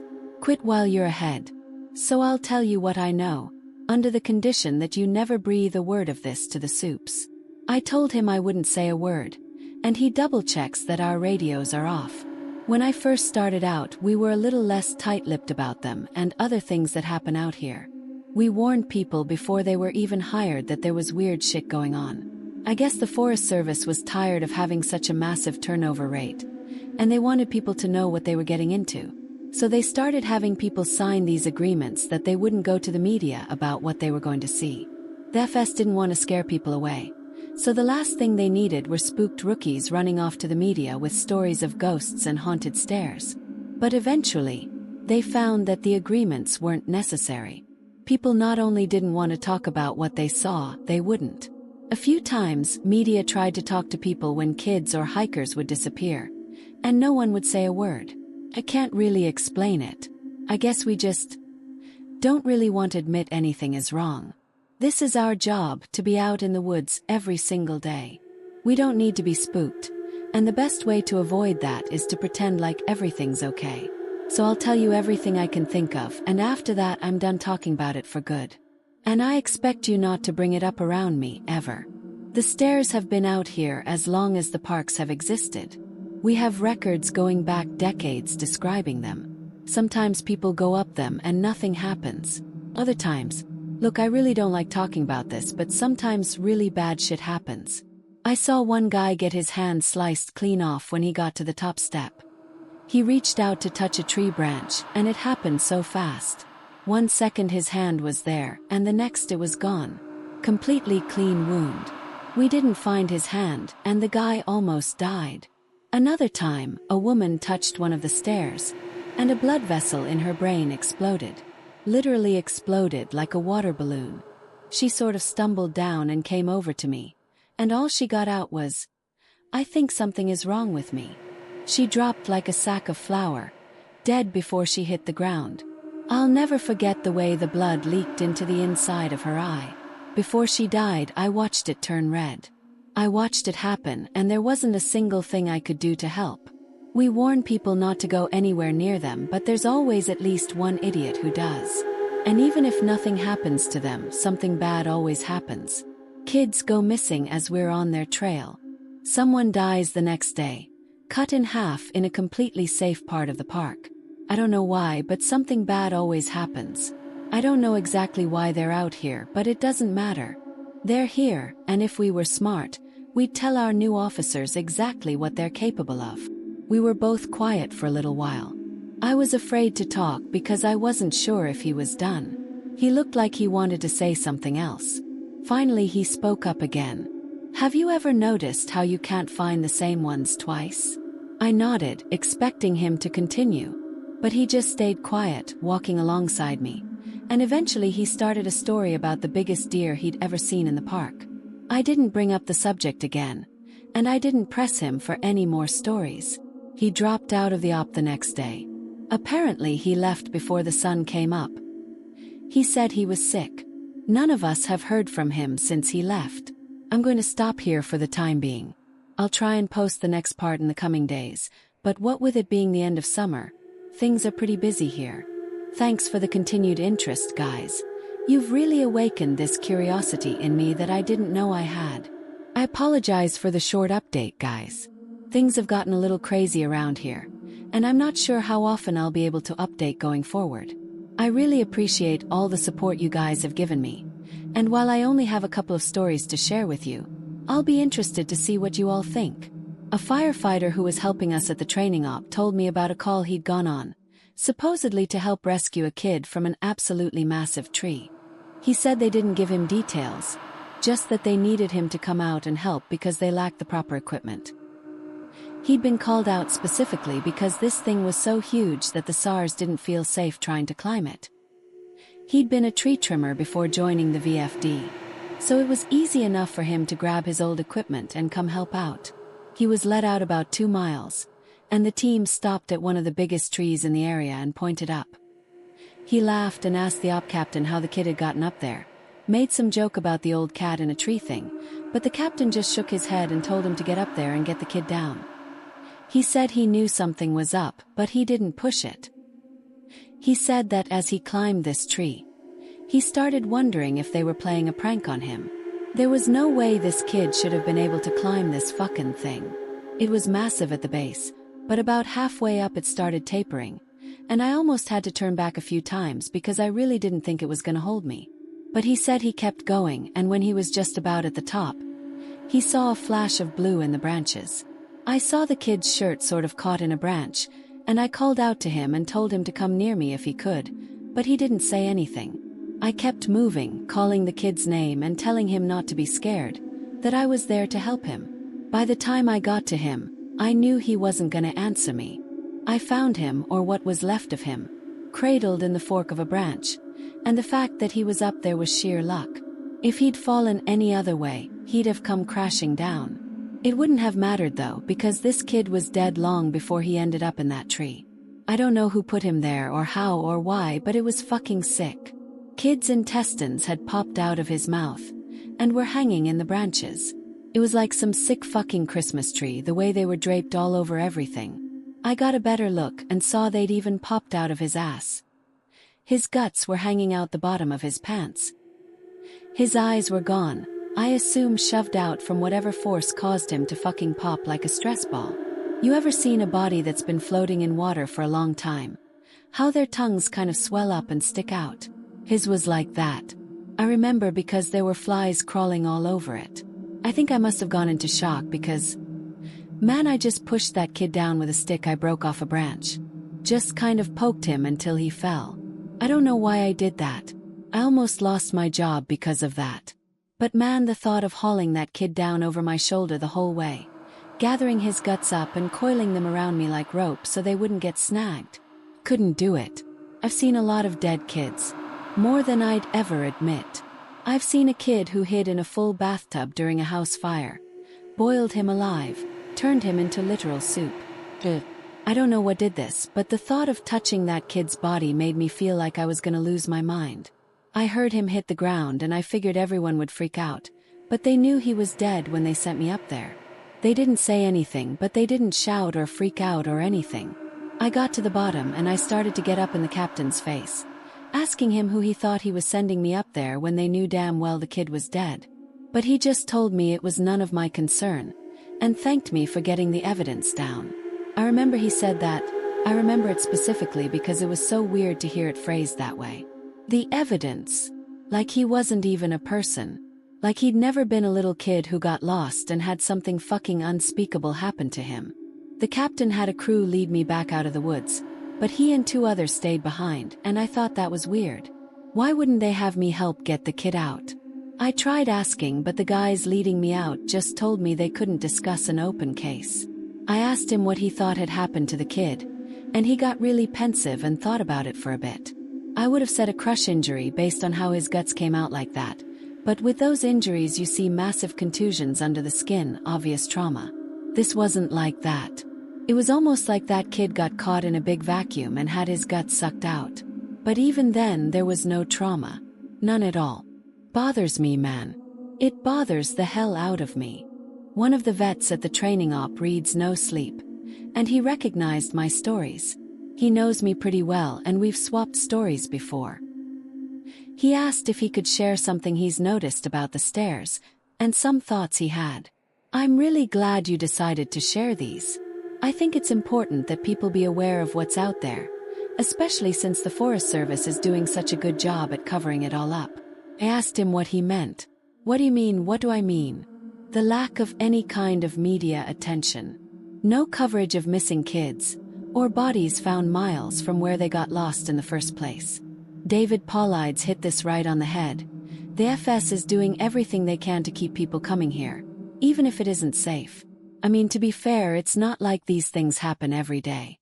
But the numbers add up, and it's worth looking into, especially the stairs.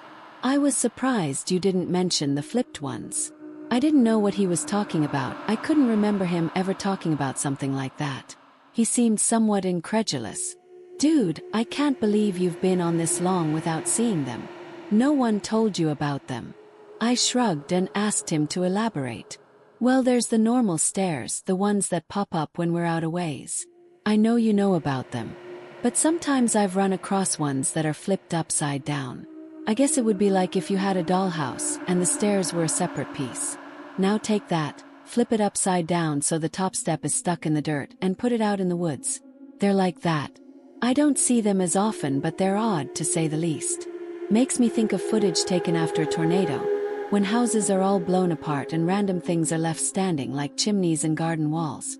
Those ones freak me out more than the normal ones because I can't really write those off as easily. I don't scare very easily like most of us who work out here, but that idea stuck with me and it bothers me. I'm going to try and find more out about them. He also mentioned how many people were bothered by the guy with no face. He got really excited and told me he'd seen something similar. I was out on a training exercise a few years ago. I was camped out in my tent and I heard someone walking around outside of camp. We're told not to wander far, which you know. So I wondered if maybe it was a rookie who'd gotten up to pee and couldn't find his way back. Remember that guy in our group a few years back who almost fell off the damn mountain? Well, I'm paranoid about that happening again, so I got up to see what was going on. I went to the edge of camp and I called to whoever it was and told them that camp was this way. But they kept going back out into the woods, so I went after them. I know it was stupid, but I was half asleep and I just really didn't want to deal with some idiot getting hurt. I followed this thing on a dead straight course for about a mile, and then it stopped on the edge of a little river. I could see the outline of it because the water was reflecting the moon, and it looked just like an ordinary guy. He had a pack on, and it looked like he was facing me. I asked if he was okay, if he needed help, and he cocked his head like he didn't understand me. I always have my pocket knife on me, and it's got a little thumb light attached to it, so I turned that on and lit up his chest so I wouldn't blind him. He was breathing slow and deep, so I wondered if he was sleepwalking. I went closer and asked him again if he was okay. I moved the light up and something didn't seem right, so I stopped. He kept breathing in this real slow, deep breaths, and I sort of figured out gradually that that's what was bothering me. It was like he was pretending to breathe but not actually doing it. His breaths were too even and deep, and all his movements were exaggerated, like his shoulders going up and his chest moving. I told him to identify himself, and he made this muffled noise. I moved the light up and I shit you not, this guy had no face, just smooth skin. I freaked out and I sort of fumbled my light, but I saw him move toward me, but he didn't actually move. I don't know how to explain it, but 1 second he was at the edge of the river and the next he was 5 feet from me. I never looked away or blinked. It was like he moved so fast my brain couldn't keep up. I tripped and fell on my ass and I could see this line open up on his throat. It stretched up to his ears, and his head tilted back and he smiled at me with his throat. There wasn't any blood, just this gaping dark hole, and I swear he smiled at me with this gash in his throat. I got up and I ran as fast as I could back to camp. I couldn't hear him following me, but I felt like he was always right behind me, even though when I looked back I couldn't see him. I calmed down when I got back to camp.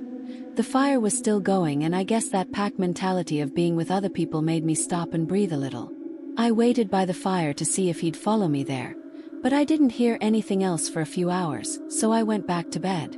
I know it sounds weird, but the whole thing was just so surreal that it was almost like I immediately wrote it off as my imagination. We were telling ghost stories one night before bed just to scare each other and poke fun at whoever got creeped out. Most of the time it's the rookies, but one woman told a story that actually managed to get under my skin a little bit, and I know the same was true for others. She said it was true, but then again, every ghost story told around a campfire is true. Somehow, though, I don't think she was making it up. It had that ring of truth that only really traumatizing events have. She said that when she was a kid, she and her friend used to go out in the woods behind her house a lot. She lived in northern Maine, where there's a lot of dense, unpopulated national forest. She said the woods up there aren't like they are here. They're so thick in places that the trees block out the sun almost completely. She and her friend grew up there, so they weren't scared of being out there alone, but they did always maintain a sense of caution in certain areas. She said it was never really talked about, but they always knew not to go more than a mile or two beyond their homes. The adults never said why, but it was an unspoken rule that no one ventured out that far. She and her friend made up stories about bears as big as houses that lived out there, and they used to scare each other by hiding and making growling noises while the other searched for them. She said one summer, there was a series of awful storms that blew down a lot of trees, and set one part of the forest a few miles behind her house on fire. Fire crews got it under control, but she said some of them came back, not quite the same. It was like they'd been to war. You could tell who'd really gotten scared because they had the same look on their faces. I think it's called shell shock. My friend and I said they were like walking dead people. They didn't smile or say anything if you went up to them, and most of them left town as soon as everything was over. I asked my parents about it, but they said they didn't know what I was talking about. Once everyone was told the woods were safe again, my friend and I decided to try and hike out to where the fire had been. We didn't tell our parents where we were going, and it was pretty exciting to think that we were disobeying them like that. We hiked out about 2 miles or so and we started seeing burnt trees and stuff. I remember my friend got really upset because we found the skeleton of a deer curled up under a tree, and I practically had to drag her away. She wanted to bury it, but I didn't want her touching it because its antlers were weird. I can't remember why. I just remember thinking that there was something wrong with them and I didn't want either of us going near it. The farther we went, the more burnt everything got. Eventually there were no standing trees and it was like being on another planet. Almost nothing green, just brown and black everywhere. We were standing there looking at it all, and we both heard someone shouting in the distance. I panicked because I thought it was my dad, and that he was going to tell me I was grounded. My friend broke off and went to hide behind a big rock, because she said she didn't want to be caught out here. Her parents had forbidden her to come out in the woods at all, and she'd lied and told them we were going to a movie. I followed her and we kept listening. I could hear this voice getting closer, and I realized they were calling for help. I thought maybe it was some hiker who'd gotten lost and needed directions back to town. That used to happen all the time, so I was used to helping people out. I heard him following my voice, so I kept calling out until I saw him running in the distance. He got closer and I could see that his face was all red. I told my friend to give me her pack because she had a first aid kit. She made this noise like she was grossed out, and she asked if I saw his face. I told her to shut up, and I jogged up to meet him.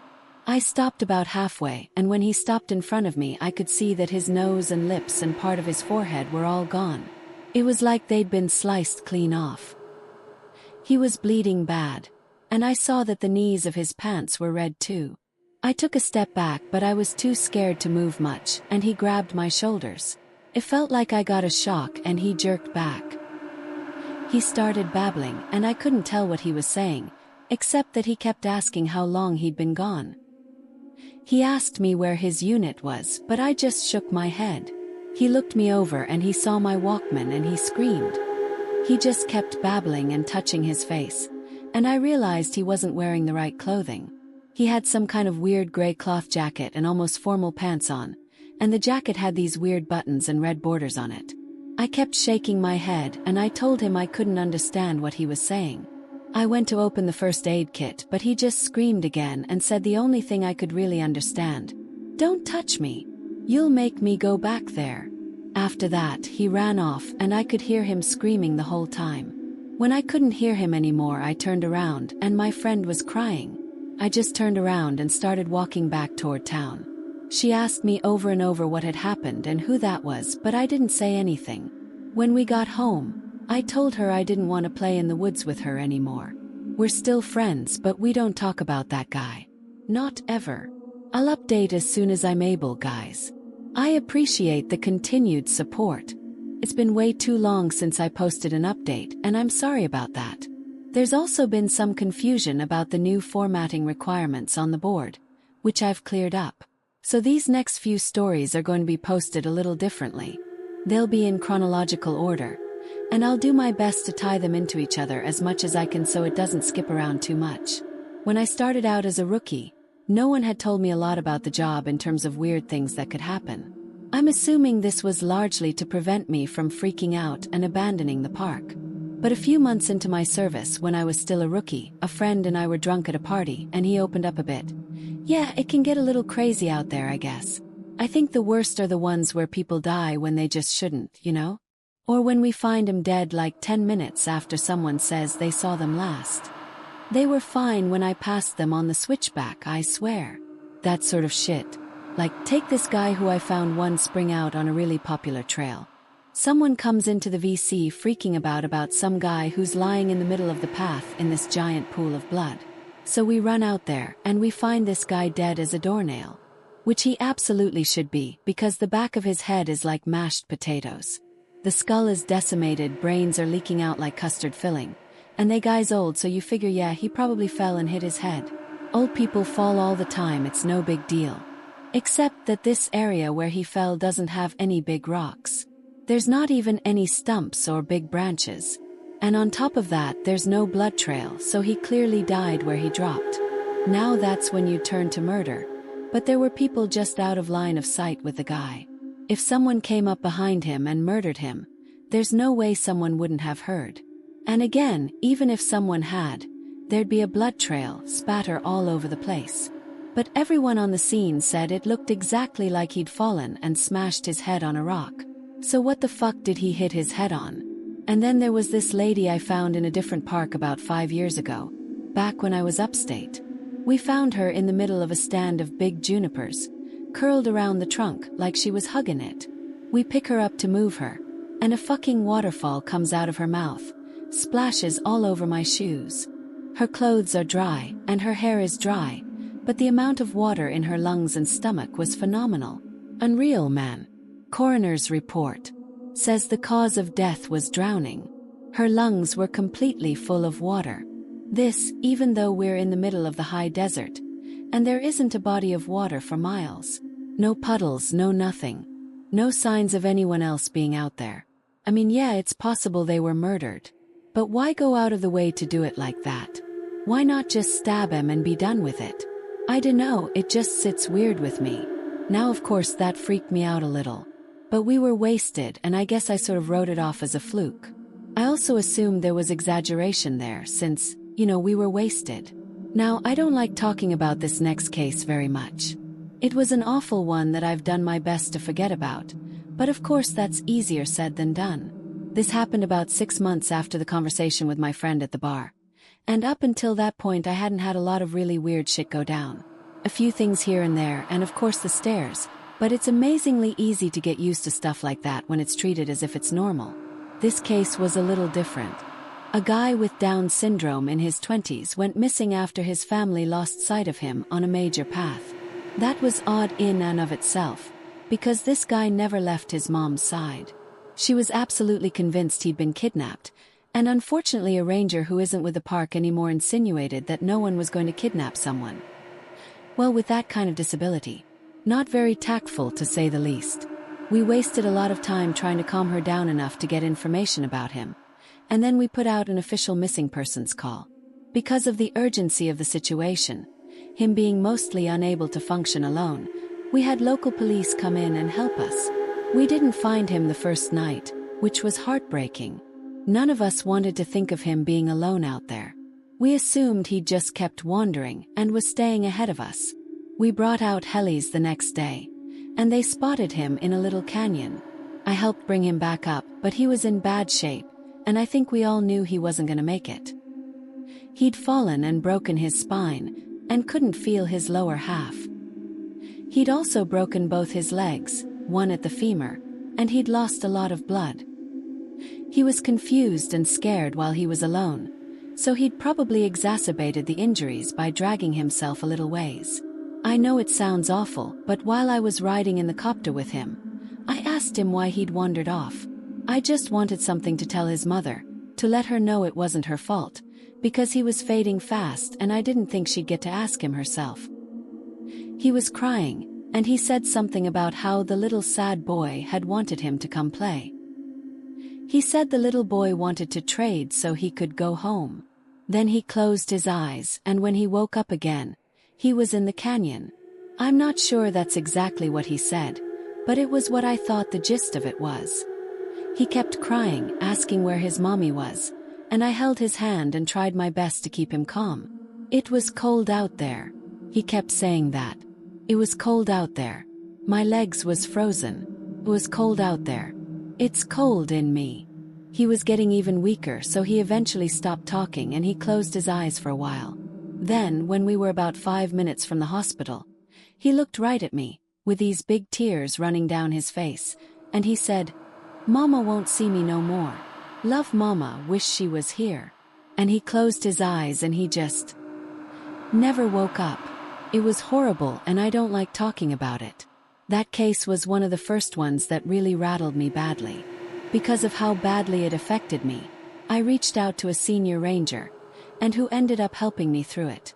As time went on and we got to know each other better, he ended up sharing one of his own stories with me. It was disturbing, but it helped to know that I wasn't the only one affected by the things going on out there. I think this must have happened before you got here, because I think if it had happened while you were here you'd have remembered it. I know it didn't end up in the news for some reason, but I think most people who've been here long enough know about it. The park sold off a portion of land to a logging company, and it was a really controversial thing. But it wasn't that large or old of a plot, and it was right after the recession, so we needed cash bad. Anyway, they were felling this plot of land, and we get a call that we need to get our supervisors out right away. I don't know why, but they ended up sending me and a few other guys along with the heads, I guess for power and numbers, to see what was up. We got there, and all these guys are crowded around a tree that they've just cut down. They're all pissed off and freaking out, and the foreman comes over and says he wants to know what we think we're up to. What the hell y'all think this is, some kinda sick joke? You've got a lot of fucking nerve pulling this shit. We bought this land fair and square. Well, we don't know what the hell he's talking about, so he brings us over to this felled tree and points at it and tells us that when they cut it down it was just like this, and they'll be damned if they put it there. The inside of the tree was all rotted out and hollow in one spot, and when they'd cut it down it had exposed that chamber, and inside it is a hand. Like a perfectly severed hand. And looks like it's actually fused with the inside of the tree.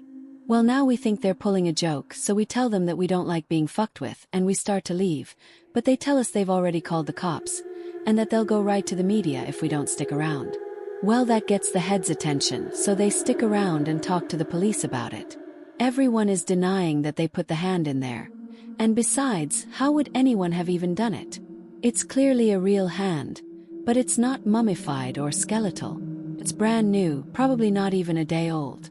And it is definitely fused with the wood. You can see that it's coming right out of it. The loggers, they insist that they didn't put it there. Somehow, this fresh human hand ended up fused to the inside of this living tree. The cops have them cut up that section of tree into a movable chunk. Then they take the hand away, and the area is closed off.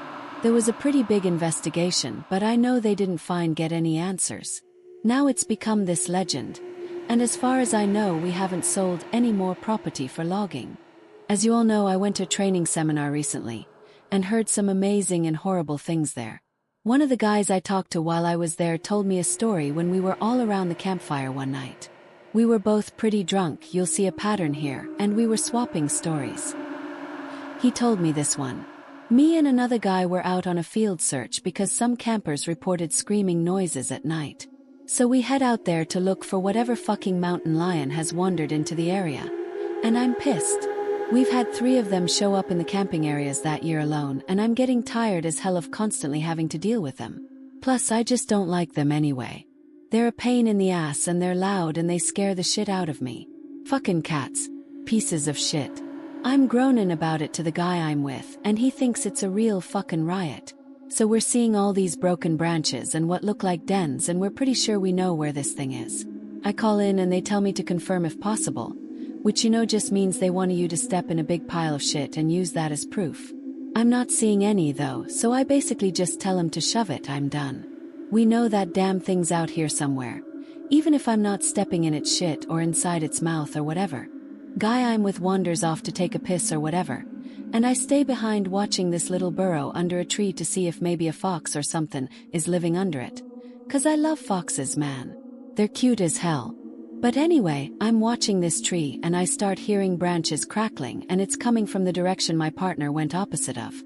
Now I've got my pistol, but you and I both know that's not gonna do shit against a cat.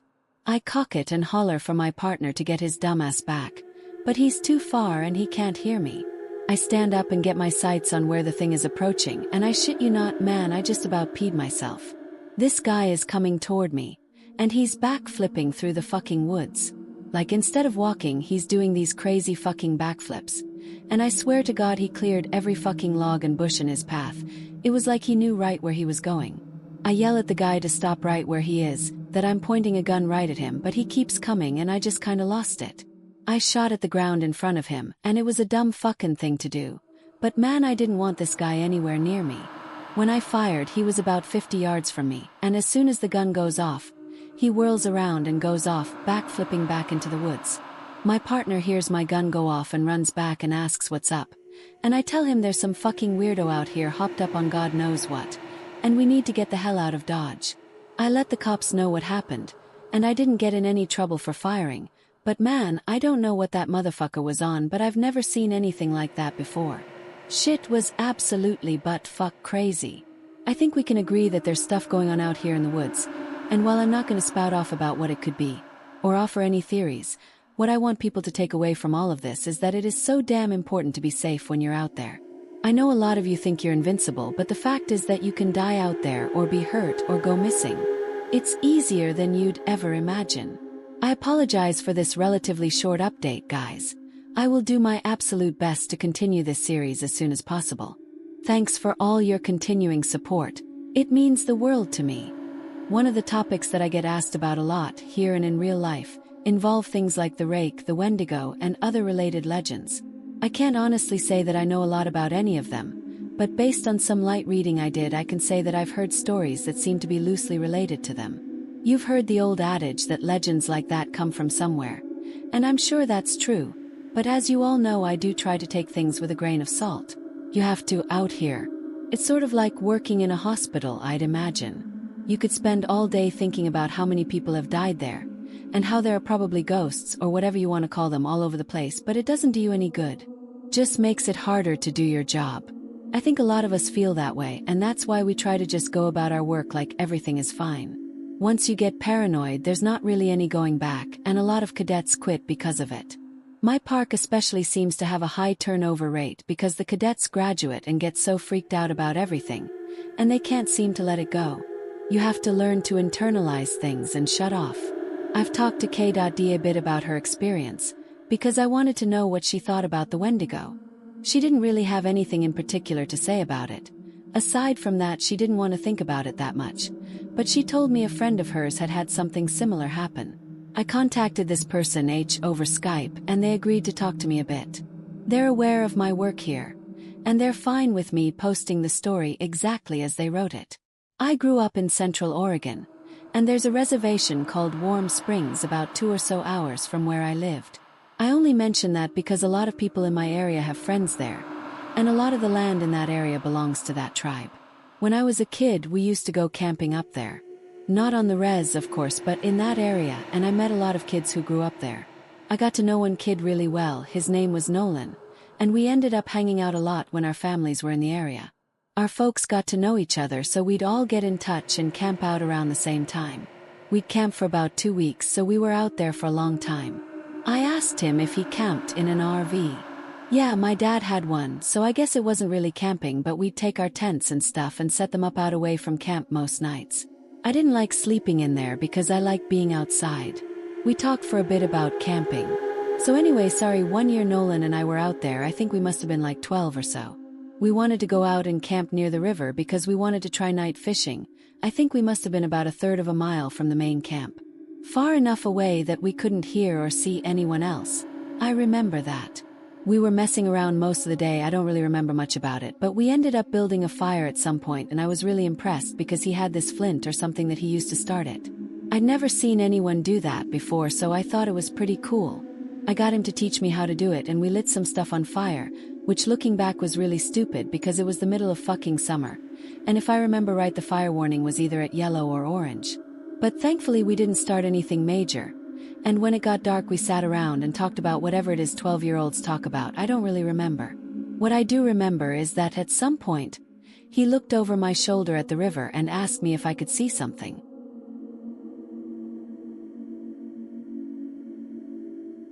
The way our camp was set up, we were about 10 feet from the river, and we were at the widest point, so it was probably about 20 feet to the other bank. It gets hot up there in the summer, but the water's still cold, which is important. I look over my shoulder and I could see something wading into the river on the other side. From where we were it looked like a deer, but we couldn't really tell because of the fire. I got up to look closer and I saw a pair of antlers, so I figured it was a buck. But I thought it was weird that it was wading into the water, and it was definitely heading for us, and I asked Nolan what he thought we should do. He's looking at the fire with this weird expression and he tells me to sit down and shut up, so I do because I'd never seen him act that way before. He's whispering at me to ignore it, and to just keep talking like we were, but I couldn't think of anything to say. He was saying something about an episode of some show, but I could hear the deer coming through the water, so I wasn't really paying any attention, and I kept trying to see over his shoulder, but every time I did he'd sort of hit me on the arm and make me look at him. I wasn't really scared, I remember, I was just sort of confused. But then I hear the deer come out of the water, and I could kind of make out what it looked like, and I realized it wasn't a deer because whatever it was walking on 2 legs. I started to get up, I was super freaked out, but Nolan just yanked me back down and talked louder about this television show, and I could tell he was just as scared as I was, probably even more. He leaned in and poked the fire with a stick, and he whispered that whatever I do, I can't speak to it. I could see it come closer, and it stood right behind Nolan's back. I was about ready to pee my pants, and I think I'd probably have run if I'd been alone, but I didn't want to leave Nolan, so I kept sitting really still and sneaking glances at it. It wasn't that tall, but the way it carried itself was just wrong, like its center of balance was screwed up. I can't really describe it, but it was kind of like it kept shifting too far forward. It just stood there behind Nolan for a long time. And eventually Nolan ran out of things to say and we just kind of sat there for a second. The fire was making noise, but I thought I could hear this thing talking in a really low voice. I couldn't hear what it was saying, and I leaned forward a tiny little bit. And I actually did pee my pants when it leaned forward too. I couldn't see its face, but I saw its eyes. They were cloudy and milky. And if you want to know what they looked like, find that scene from Lord of the Rings where Frodo falls in that lake and all the dead people are floating toward him. That's what its eyes looked like. So all I saw were these 2 white eyes floating above Nolan's head, and the really vague shape of the antlers coming out of its head. I don't know what my face looked like, but at exactly the same time Nolan and I fucking booked it out of there. And we ran non-stop until we got back to the main camp. My pants were soaked with pee, so I took them off as we were running and threw them in the bushes. We both stopped once we were in front of my dad's RV and we couldn't see anything chasing us, so we stood there and caught our breath. I asked him what that thing was, but he said he didn't know. He said his grandpa had only warned him that if anything ever came up to him when he was out in the desert, he was never ever supposed to talk to it or listen to anything it had to say. I wanted to know if he'd heard it talking too, and he said that the only thing he'd been able to understand was, "Help you." I think we ended up sleeping in the RV with my parents, and the next night we went back out and didn't see anything. That does remind me, in a lot of ways, of the Wendigo legend. There's a phrase used to describe it that I think fits perfectly, which is that the Wendigo is the spirit of the lonely places. I know sometimes when I'm out in the wilds, where I know there's no one around me for miles and miles, I get this weird kind of craving that I can't really explain. I don't know if it happens to anyone else, but it's this desire to consume. It's not like I crave anything in particular, but more of this weird, distracting hunger that comes from every part of my gut. I also wanted to find out more about the faceless man if I was able, and found a few similar things.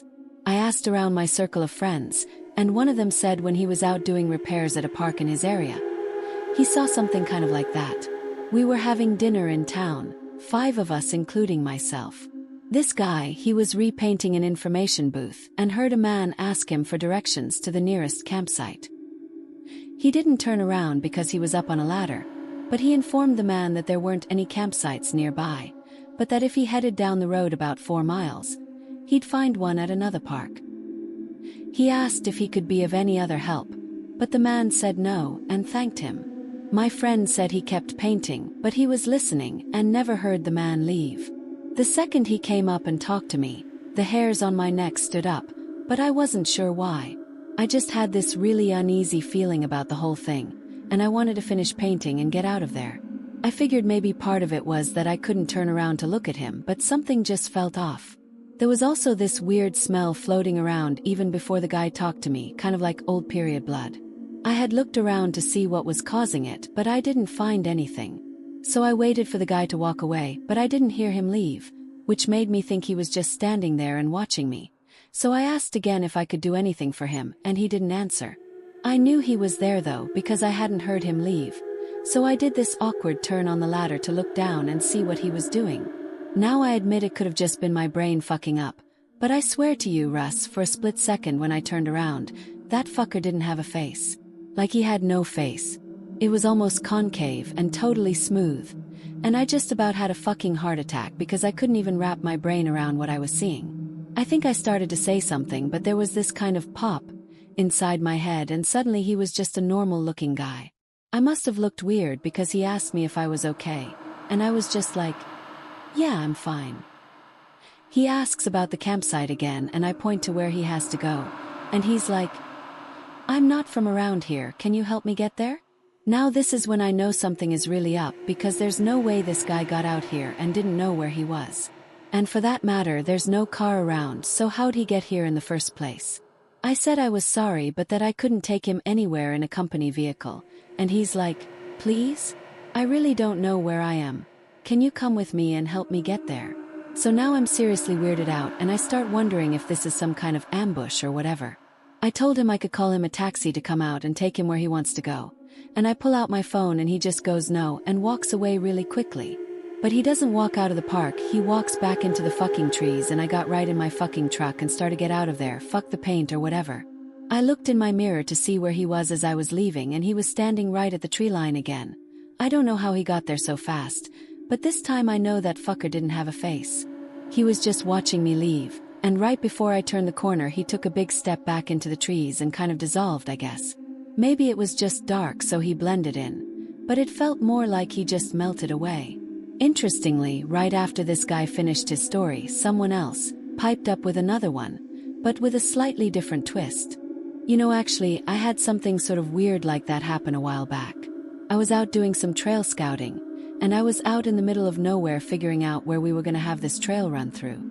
I hadn't seen anyone else for probably a good 2 hours, so I wasn't really paying attention to where I was going. I was just looking at the ground for the most part. Then out of nowhere, I crested this little hill and almost ran into this guy. He was older, probably in his 60s, and I started to apologize to him for running into him. And then I noticed his face, and I probably looked like a complete douchebag because I stopped and just stared at him. It took me a second to figure out what was wrong, but this guy's face was huge. I know that sounds weird, but that's the only way I can describe it. His head wasn't big or anything, it was normal, but the amount of space his face took up was just way too much. Like if you took someone's face and enlarged it all by about 2 times. He doesn't say anything, he just kind of looks at me, and I backed up and was kind of stuttering and saying I was sorry, and I went around him and fucking got out of there and did what I needed to do. The whole time I kept looking behind me because I was so freaked out that he'd pop up behind me or something. I know it sounds ridiculous, but I swear to you it was one of the creepiest things I've ever seen. I switched the topic to the stairs a little later, and there was a definite shift in enthusiasm. No one spoke up at first. There is a real stigma around discussing them, even when we're away from work. But I broke the ice with a story of my own, and the guy who told the story about the faceless man told this one, albeit very quietly. Couple years ago I was camping with my girlfriend, and we're out about 2 miles from the road at this site I know. We went to bed that night, but we couldn't sleep because someone interjected a funny comment, and we were dangerously close to going off on another subject, but I got us back on track. Yeah, really funny, you fucker. No, it was because we kept hearing that grinding noise. My brother used to grind his teeth in his sleep, and it kind of reminds me of that. My girlfriend was freaking out, but I just kept telling her to ignore it because I've heard it before and you just have to ignore it. It goes away eventually, you guys know what I mean. We all knew what he meant. So eventually I got her to go to sleep, but I woke up probably 2 hours later because something was just off. I rolled over and she wasn't there, and I kind of freaked out because he thought for a second and then he took a very long drink. Anyway, I ran out of the tent calling her name, but I didn't have to go far. She was standing at the edge of the camp looking at something in the trees, and I could see she was really pale. The fire was low but bright enough to see her. Anyway, so I ran up to see what was going on, and she was dead asleep, but her eyes were open. She had this real spaced out look, you know. So I put my arm around her to lead her back, but she wouldn't move. She just said really quietly something like, "I have to go now, Eddie. I have to go, it's here." I was like, "You're just sleepwalking, come back to bed." But she wouldn't budge. She just kept standing there and saying that she had to go. And I looked where she was looking, and there was a fucking staircase right there about 15 yards away. Gray one, concrete. And she started to walk toward it, but I yanked her back and that woke her up. She looked at me like I was fucking out of my mind, and she asked what the fuck she was doing out of the tent. I didn't tell her anything, I just told her she was sleepwalking. The grinding was gone, so she just went back to the tent with me and fell asleep again. I don't know. I don't like thinking about it, you know. We all knew. You guys remember that kid with, I can't remember what it was, some kind of brain fuck up. Not Downs, but something like it. Someone else brought up. Well, I got to read the report he gave when they found him a week after he went missing, and it was fucked up beyond belief. I mean, you have to take it with a grain of salt because who knows what that kid actually thinks is real. But some of this stuff I don't think he could have made up. Like what? Well, first of all, he talked about the stairs. He said he'd been watching his dad build a fire and the stairs came up to him, and he had to go up them or something bad would happen. The cops couldn't really understand what he was talking about after that, because he just kept saying like the campfire over and over. And he kept mentioning sounds, but he couldn't say what sounds, just that it was loud and he covered his ears so he couldn't hear them. But the thing I remember most is that they asked him where exactly he'd gone, and he just said he was right there. He kept pointing at himself, and they said they thought that meant that he thought he'd never left. He said he wasn't scared because the stairs were there, and he said they talked to him but not like people talk. Like I said, it was really convoluted and hard to understand, and I have a feeling the cops didn't take most of it down. They ended up just saying that the kid had some kind of amnesia or fugue, and that they didn't think foul play was involved. Doesn't really explain why he came back a week later perfectly fine without a speck of dirt on him and well fed. But hey, what the cops say goes. This will be my final update for now. Things have deteriorated here to a degree that I didn't foresee. I didn't know how much writing about the things that are happening out here would affect every single part of my life. And maybe that was stupid of me. Maybe I should have considered it more seriously, but honestly I just thought I was writing about things that a few people would want to hear. I didn't think it would get this much attention. People ask me about the stairs now. It doesn't happen every day, but when it does happen I never really know what to say. My bosses know someone is talking about them, and I'm sure that if they know, the higher-ups know. And I can tell you that they aren't happy about it. I've been formally told that I am not to speak a word about them to anyone anymore, which is part of the reason this has to be my final update. I can't risk my job for this. As much as it's been wonderful to get a lot of these things off my mind, I still do love my work, and I need to be out here. If anything, my being aware of what's really going on is enough reason to stick it out. I may not be able to tell people that they're out there, but if I see them, I can direct traffic away to somewhere safer. Because of the amount of attention the stories have gotten, I've heard a lot of stories being swapped back and forth. I've heard so many I can't even remember most of them. The ones I do remember are the ones that I wish I could forget. One story that's made the rounds here was about a young woman who disappeared upstate. Initially, everyone assumed she was a runaway. She didn't come from a great home life, and so it really wasn't any kind of surprise that she'd choose to cut and run. But people started coming forward saying that they'd seen her around the park shortly before she vanished. So some of the rangers in the area were sent out to make sure she hadn't hung herself or something on any of the back trails. It took them a while, but they did find her. Well, not all of her. Just half of her tongue and a quarter of the lower jaw. Very clean cuts from what I heard. They've never found the rest of her. So many stories about children.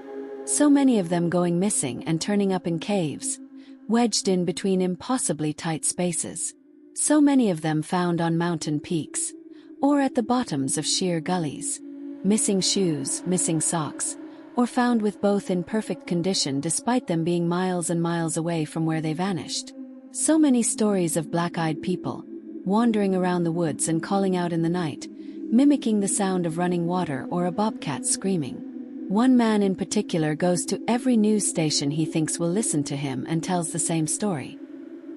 He was deer hunting, had camped out in a very remote area, and woke up because something was scraping against his tent. He thought it was a raccoon or a fox until the thing pressed its face against the door of the tent, at which point he could very clearly make out a human nose and mouth. He kicked at it, but it leaped back and was gone by the time he opened the tent flap, gun at his side. He fired 2 warning shots, and when the sound had faded, he heard a snap behind him. A man was standing at the edge of the campsite. This man was not wearing any clothing, but he also didn't possess any kind of human flesh. As this hunter described it, the man was made of some kind of amalgamation of raw meat and hair, as if someone had scooped up roadkill and molded it into the vague shape of a man. The face was lumpy and only a rough approximation of a human face. The thing opened its lopsided mouth, and from it came the sound of the gun the hunter had fired.